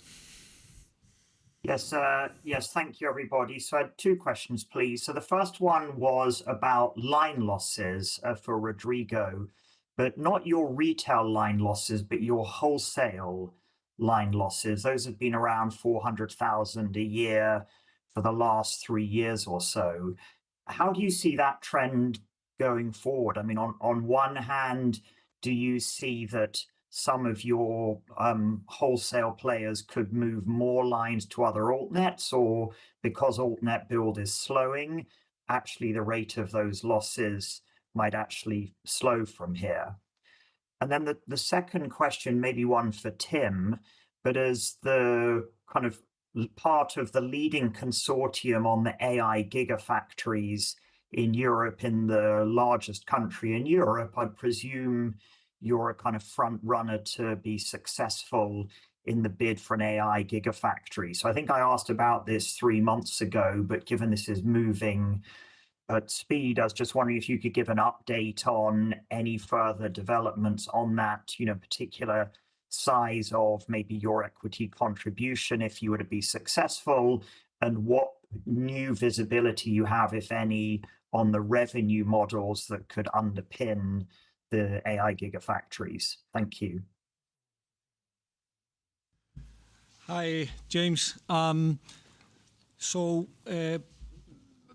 going to answer your question on the wholesale side. Still, I'm going to make a comment on retail, which is we see I think the last time we talked, I told you my estimation is that this market as a whole, the German market as a whole, is making some 200,000 to 250,000 net adds per year, and that the altnets are taking some 500.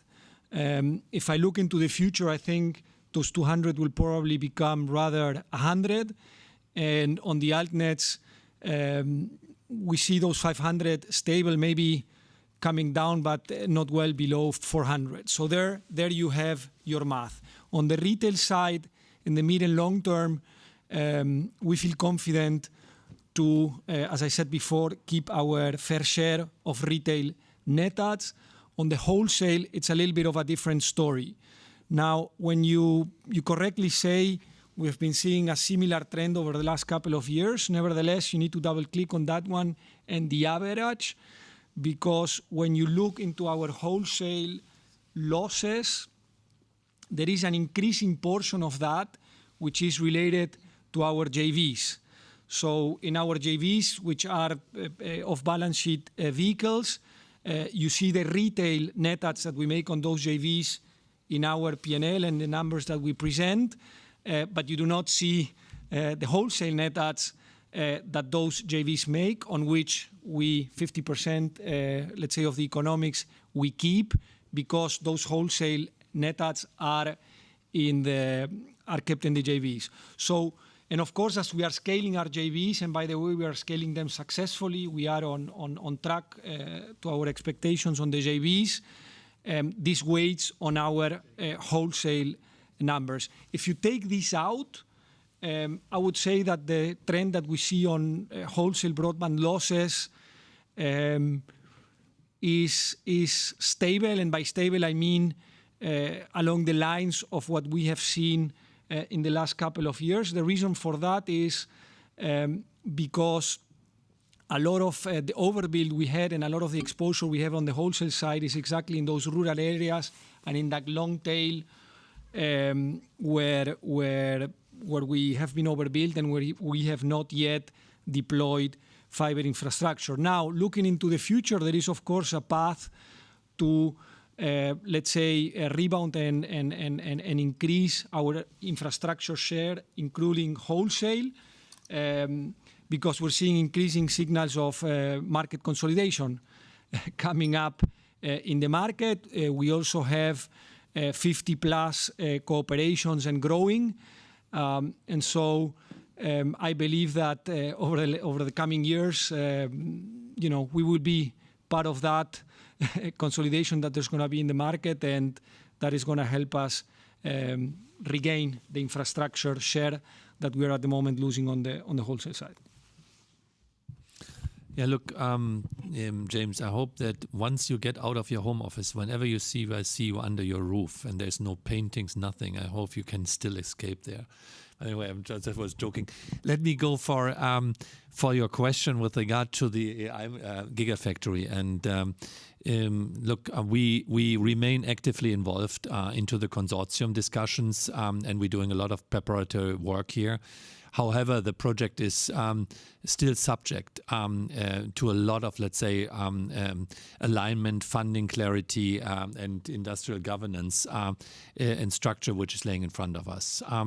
Let me maybe frame the first thing. On the industry side, we are very close and aligned with the Schwarz IT group. So you will not see, a very competitive landscape fighting for, let's say, different RFQs here from the German angle. The big guys are aligned and we are joining forces in this regard. So the second thing is with regard to locations, we have alternative locations where we can build it under reasonable terms. That's a discussion which is ongoing, so that's not an obstacle and a problem. The problem starts first with the unknown conditions of this subsidization program from Europe. And by the way, this is affecting all European applications because it's very unclear what the GPU price per hour is going to be under which the European Union is willing to contribute volumes into these gigafactories. We have heard numbers which are under the price for the GPUs. To be honest, then it will never work. Because nobody would consider that. And then we heard as well that, these guys might only commit for 2 years. And I can tell you, nobody will get a financing for an investment like this if you only have a commitment for 2 years on the volumes which are coming from the governmental services. There has to be a 35% utilization at least, which was the original commitment from Europe and the member states. I do not see at that point in time how they're getting their act together with regard to the volumes. And the last topic, which is a very specific German issue, is the energy price. You are aware that the energy prices for Germany are, not that favorable compared to France or to the northern countries. So therefore, even there is a discussion which is taking place here in Germany. Now, I can tell you, our principle here. We are not making bad deals. And to be honest, I don't need to build a gigafactory. We are willing to build a gigafactory if it makes commercially sense and you have a good utilization for that one. But, my statement in the press this morning was, Deutsche Telekom doesn't need it. Germany needs it. And if Germany wants to have a kind of sovereignty with regard to their data use and their data handling, they have to get their acts together. And we are the facilitator. We are the enabler for this factory here in the landscape of Germany. So that is, let's say, the status quo. I do not know whether we will apply. I do not know the framework for this RFP at that point in time, and therefore we cannot say what we're doing. But I can promise you one thing: we will only do that if we have a kind of a clear financing in place with a business case which is paying off. Now, with regard to the industry AI cloud, these are the 10,000 GPUs. We made a step forward, independent from this gigafactory, and like to hand over to the mother of this factory, which is Ferry, and he give you a very short insight about the utilization, about where we are, and the promising outlook which we see here. Yeah, there are also a lot of fathers, including yourself. I think you put it very clear under which circumstances we would go for the gigafactory. But we did say we don't wait for that. There is a need for companies like Siemens and others, and they have a demand, and that's why we created in Munich this first open, secure, and sovereign AI fabric. If you would ask me now what's at the moment demand, we can say we are ahead of the business plan. We see that almost the utilization around 42, even more so, is given. That shows there is demand. And alongside this demand, we can grow alongside with our customers. So we have in Munich the chance to double. We can even in another location, Munich, triple. And that brings us to a capacity around 30, 35 of GPUs, which shows that's almost a third of what the gigafactory by the EU definition is bringing to the table. But we do that alongside the demand that we have in hands. And that connects to what Tim says. We only do what makes commercially sense with us. Also in Munich, we work with the disadvantage of the energy price, and that's what we bring forward to the politicians.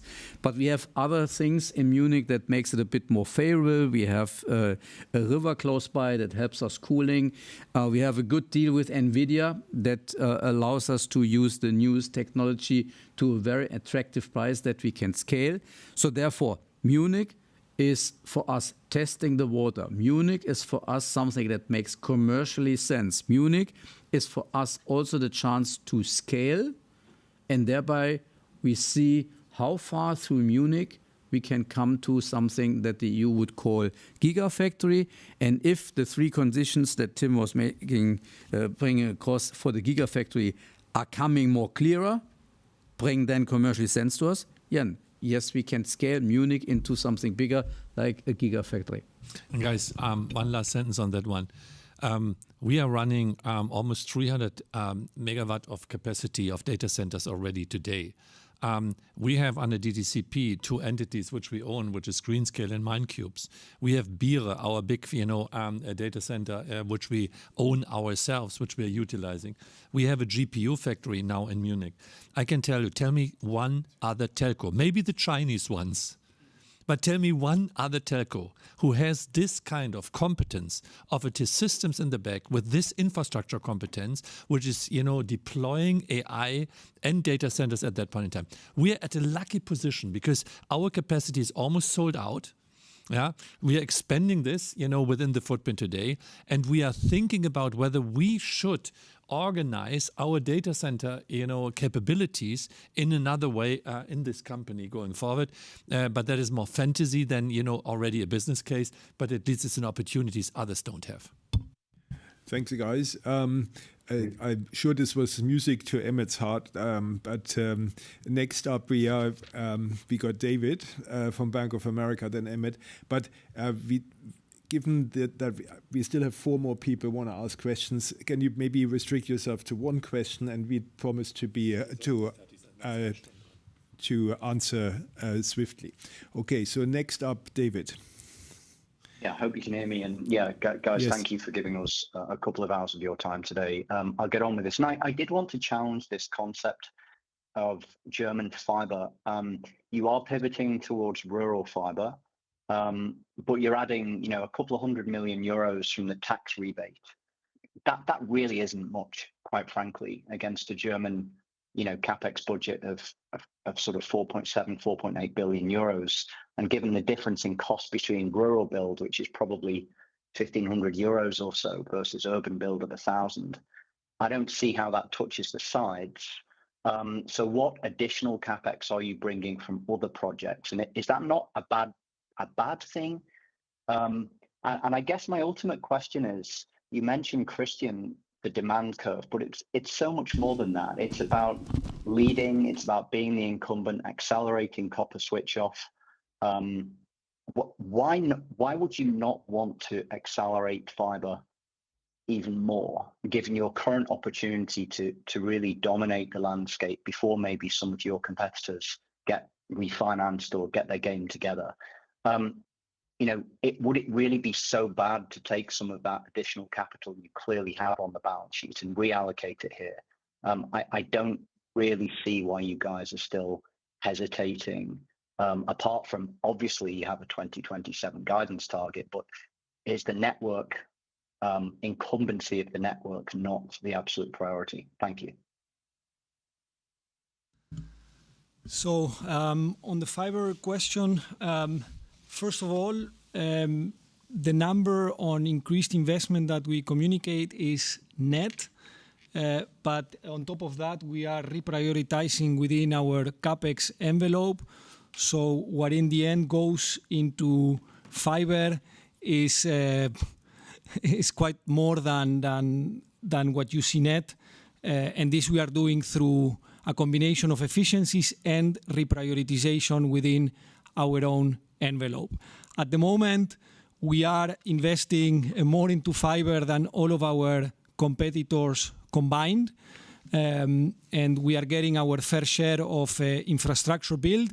Now, having said that, it is up to me and the team in Germany to now also show and prove that we can fill these networks, that we can drive up the utilization and monetize those networks. And I'm sure that if we do that, I will be able to go to Tim and Christian and ask for more money.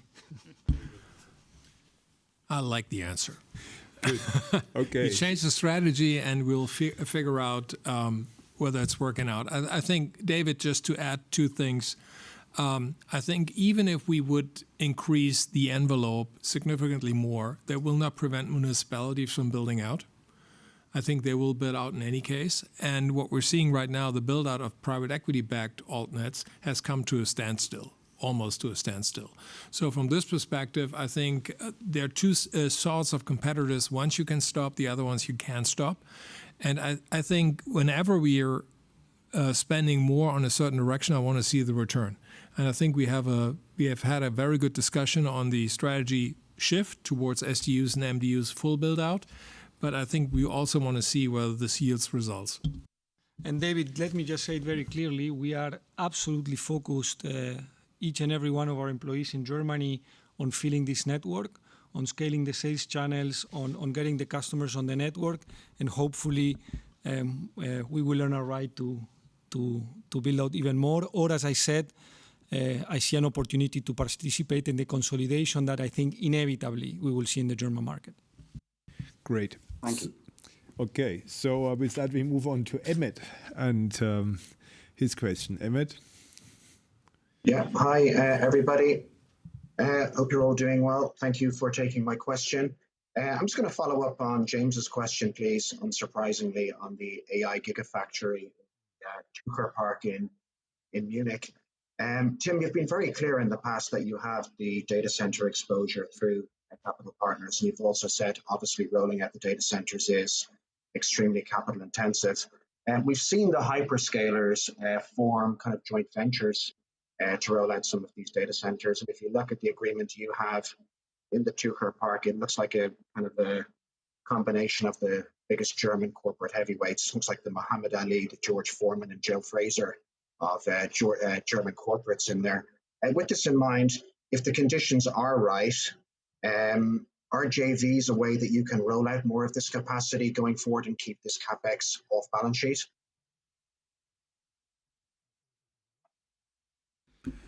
I think that goes now hand in hand with you, Christian, when it comes to the capex, etc. But let me say so. In Munich, as I said, we did a good deal, both on we don't own the data center.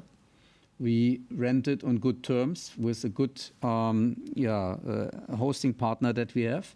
And we have a good deal also on the hardware side. All the rest comes from us. So we can really drive that with a good margin, and we can ramp up the capacity. From that regard, I'm not seeing that we have to engage us into questions like, is that more capex, is that more data center, etc. If we go along, and Tim made the point, let's not forget that we own already a lot of data center, which we also can use.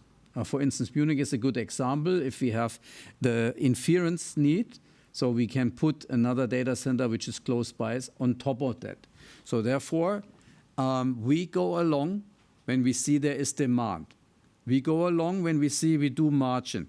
We go along with either capacity in terms of data center that we have, or through data center capacity that DTCP has and their partner, or data centers where we get a good, attractive price. And with that combination, we can scale and we can adapt alongside customer demand. Does that answer your point? Yeah, alles klar. Emmett, the answer is very clear, yes, and we're looking into the opportunities here. By the way, within DTCP, Greenscale and Mindcubes is expanding. They are on the road to expand 4 new data centers. And by the way, tenants are the hyperscalers. So it's not that we are always competing against them. You know, they are working with us on the utilization as well. So therefore, there is a collaboration taking place as well for European footprint. The demand is high. And yes, we are looking in the opportunities here, how and when we are doing that. Tim, if I can just follow up just very, very quickly. Are you finding that German corporates are coming looking for sovereign solutions at the moment, like pure European German hosting capabilities? Look, I'm hesitating a bit because there is a kind of sovereignty wokeness here. You know, everybody's talking about sovereignty, but look, beyond, let's say, stating it, you know, I want to see the clear commitments. We see that in the defense area. There's no question about it. There's a lot of money going in. We are, by the way, with the systems and with the DTCP participating on that one as well. But lots on the cloud side, you know, before you break the learned paradigms of the big corporates, you know, in the way how they're collaborating with hyperscalers, I think it will need a little bit more time before they really shift their data. On the classified side, there's definitely a willingness, but look, most of the data doesn't sit in the clouds already. So that is another, you know, question, how they migrate them prospectively into a sovereign cloud environment. Yeah, maybe on top of that, what we see, like when I left the T-Systems like 10 years ago, the direction was clearly we shift everything of our real-time data into hyperscalers, etc. Yeah, companies like Shell, Volkswagen, they all went that way. That has stopped, and it's on a reverse term. Now, Tim is right. This is not everywhere already on that reverse term, and it's not fully on that reverse term. But it's at the moment a hot topic on the market. And it goes, for instance, if health is one of our biggest sectors where we see that at the moment. The questions, are data really leaving the European environment, is now getting hot. And no hyperscaler can, architectural-wise, sign that. And that brings us into the game. And that's, at the moment, for us, a good USP. Yeah? But I'm with Tim. This train has not fully geared up, but it will. Great. Thank you very much. Thank you. Great. Okay, so two more. One from Robert Grindle on the mail. We didn't manage to connect him. So it's a question for Dominique. It's not on data centers, and it is about you're running a portfolio of countries. Dominique, what do you think are the main cross-border synergies, if any? You know, I think cross-border synergies, you know, we see them more and more because the more you go to digital, the more you go to software-defined network, the more you can, you know, bring the network locally and run the software and the intelligence part of it in a central way. This is true for networks. It's also true for TV platforms. We have a common TV platforms across all our country.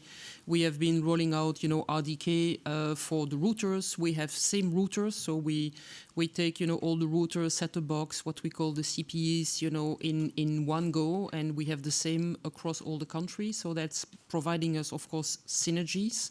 And also synergy from procurements, but not only, also synergies in configurations and in managing, you know, the home as I highlighted as one of the key future development for home experience. So these are a few examples. The One app or the Magenta app has, you know, the same architecture across the different countries. So we are developing currently also a one portal on the B2B side. So even in B2B, we see synergies. We have competence centers where we have, you know, center of excellences that are supplying product, experience, people to the different countries so that we do not need to duplicate talents in all the countries. One portal is the same. We're rolling it out now across all the country where customer can log on to our B2B portal, and it will be the same across the different countries. You know, we also use Salesforce across the country. So few examples just to show you that, you know, there are many opportunities for synergy. It is not always easy to implement them because, you know, we are still, you know, companies that have quite some legacy. But when we go into new development, into new product, into new platforms, we really try to do it together in a common way. And currently also from a cultural perspective, I think people see the advantage of it, trust each other, and it has become much easier to implement and to get the benefit of those cross-border synergies. Thanks, Dominique. And then I have a question from Akhil at JP Morgan. The question is now on German broadband again, and what he would like to know is were does the improvement come from? Are we taking share from Vodafone, or are we doing also better against other players like the altnets in this quarter? And how is that going to develop going forward? Yeah, I think the improvements are coming from really a 360 plan. So we have focused a lot on the nuts and bolts of operations. Throughout last year and this year, as I mentioned, we are scaling new channels on the acquisition side. We are getting better on the acquisition side. We are also getting better on the retention side. We are running proactive retention campaigns. We have established and upgraded our safe desk operations, so we are starting to also see our churn come down. So it's really, the 101 of how to pull all the levers of operations. Where it's coming from, I think it's quite. As I answered in the question to James, this market is probably making at the moment 100 to 200,000 net adds per year. You can see from the altnets 400 to 500 that they take per year, and then there is the rest. And I think you can do the math on how these volumes are moving. In our case, I want to emphasize this: we have not done this through price aggressiveness. On the contrary, I mentioned all the moves we did on the front book, the moves we are doing on the back book. So this is based on hardcore operations, and that's what gives me confidence that the worst is behind us in 2025. Of course, there is now an element of uncertainty, as I mentioned, because of the back book move that we did. The early indicators are very positive, but of course, we prefer to be paranoid about this one and have all hands on deck on operations, and that was what we're doing every day. Thanks, Rodrigo. And now we have Tim for closing remarks. Yeah, look, thanks, folks, for taking the time. It was a pleasure to have you for more than 2 hours here together and on the questions. And it was for me very relaxing because, I had 3 colleagues who were answering the question and I could play with AI. So this is, by the way, the picture of, let's say, what is prompted about your answers. So that is about that team. So at least, I used the time very productively. So, guys, summarize it up. Despite the competition, we are delivering the strong growth we had promised. We are overall on track of our capital markets lines. I want to reiterate that not only in the US, but also in DT ex-US and as a group as a whole. So therefore, half term, great achievements. You can rely on us when it matters. This afternoon, you heard from my management colleagues about some of their achievement and strategic priorities going forward. A few weeks ago, you heard from T-Mobile, from Srini and his team, the same. And building on that, I like to highlight the 6 super priorities, which are the ones, which are relevant for this year. The first one is doubling down on connectivity as our core differentiator and extending our lead here. I think this is no question. Nobody else can afford it. We discussed, CapEx and the CapEx envelope here. So that is our commitment to you guys. You heard Rodrigo, you heard Dominic on this one. At the same time, we are keen to explore new high-value business opportunities in the data center space. Second, we want to strengthen our B2B portfolio. We haven't talked so much about B2B today. You guys, this is a 15 billion business. So therefore, it's worth looking at that one.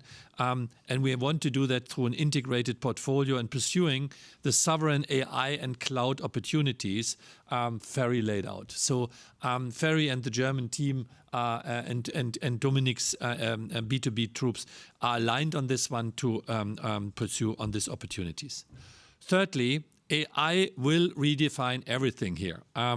This is something where we will consequently invest and we will act accordingly to our commitments here. And we will, by the way, lead the industry. And we will show you where we stand in our special AI deep dive workshop offering to you during due course. We are yet to unlock the full power of our transatlantic scale. And this is another priority, and the collaboration on B2B with the US, on the 6G development, on the AI development, on the digitization, on the procurement elements. All of this is something where we have a unique opportunity as Deutsche Telekom, and we are making good progress with our collaboration here. And then we will maintain our successful capital allocation. I think the moves we made around the T-Mobile Capital Markets Day from both angles of the world were well appreciated. Another proof that we understand what the market is looking for, and hopefully you appreciate that. This is a lot of work which is going into this one to continually drive superior value and sustainable shareholder return. And yesterday, we even approved in our board the €1, which is another way going forward to the €1.50, which we have clearly in sight with regard to the dividend payouts going forward. And the last thing is, all of this is only possible with the culture. We always underestimate that, especially in the capital markets. You guys think everything is a spreadsheet. I can tell you 50% is emotion and heart. And therefore, we are investing a lot into our brand. By the way, the most valuable brand of Europe.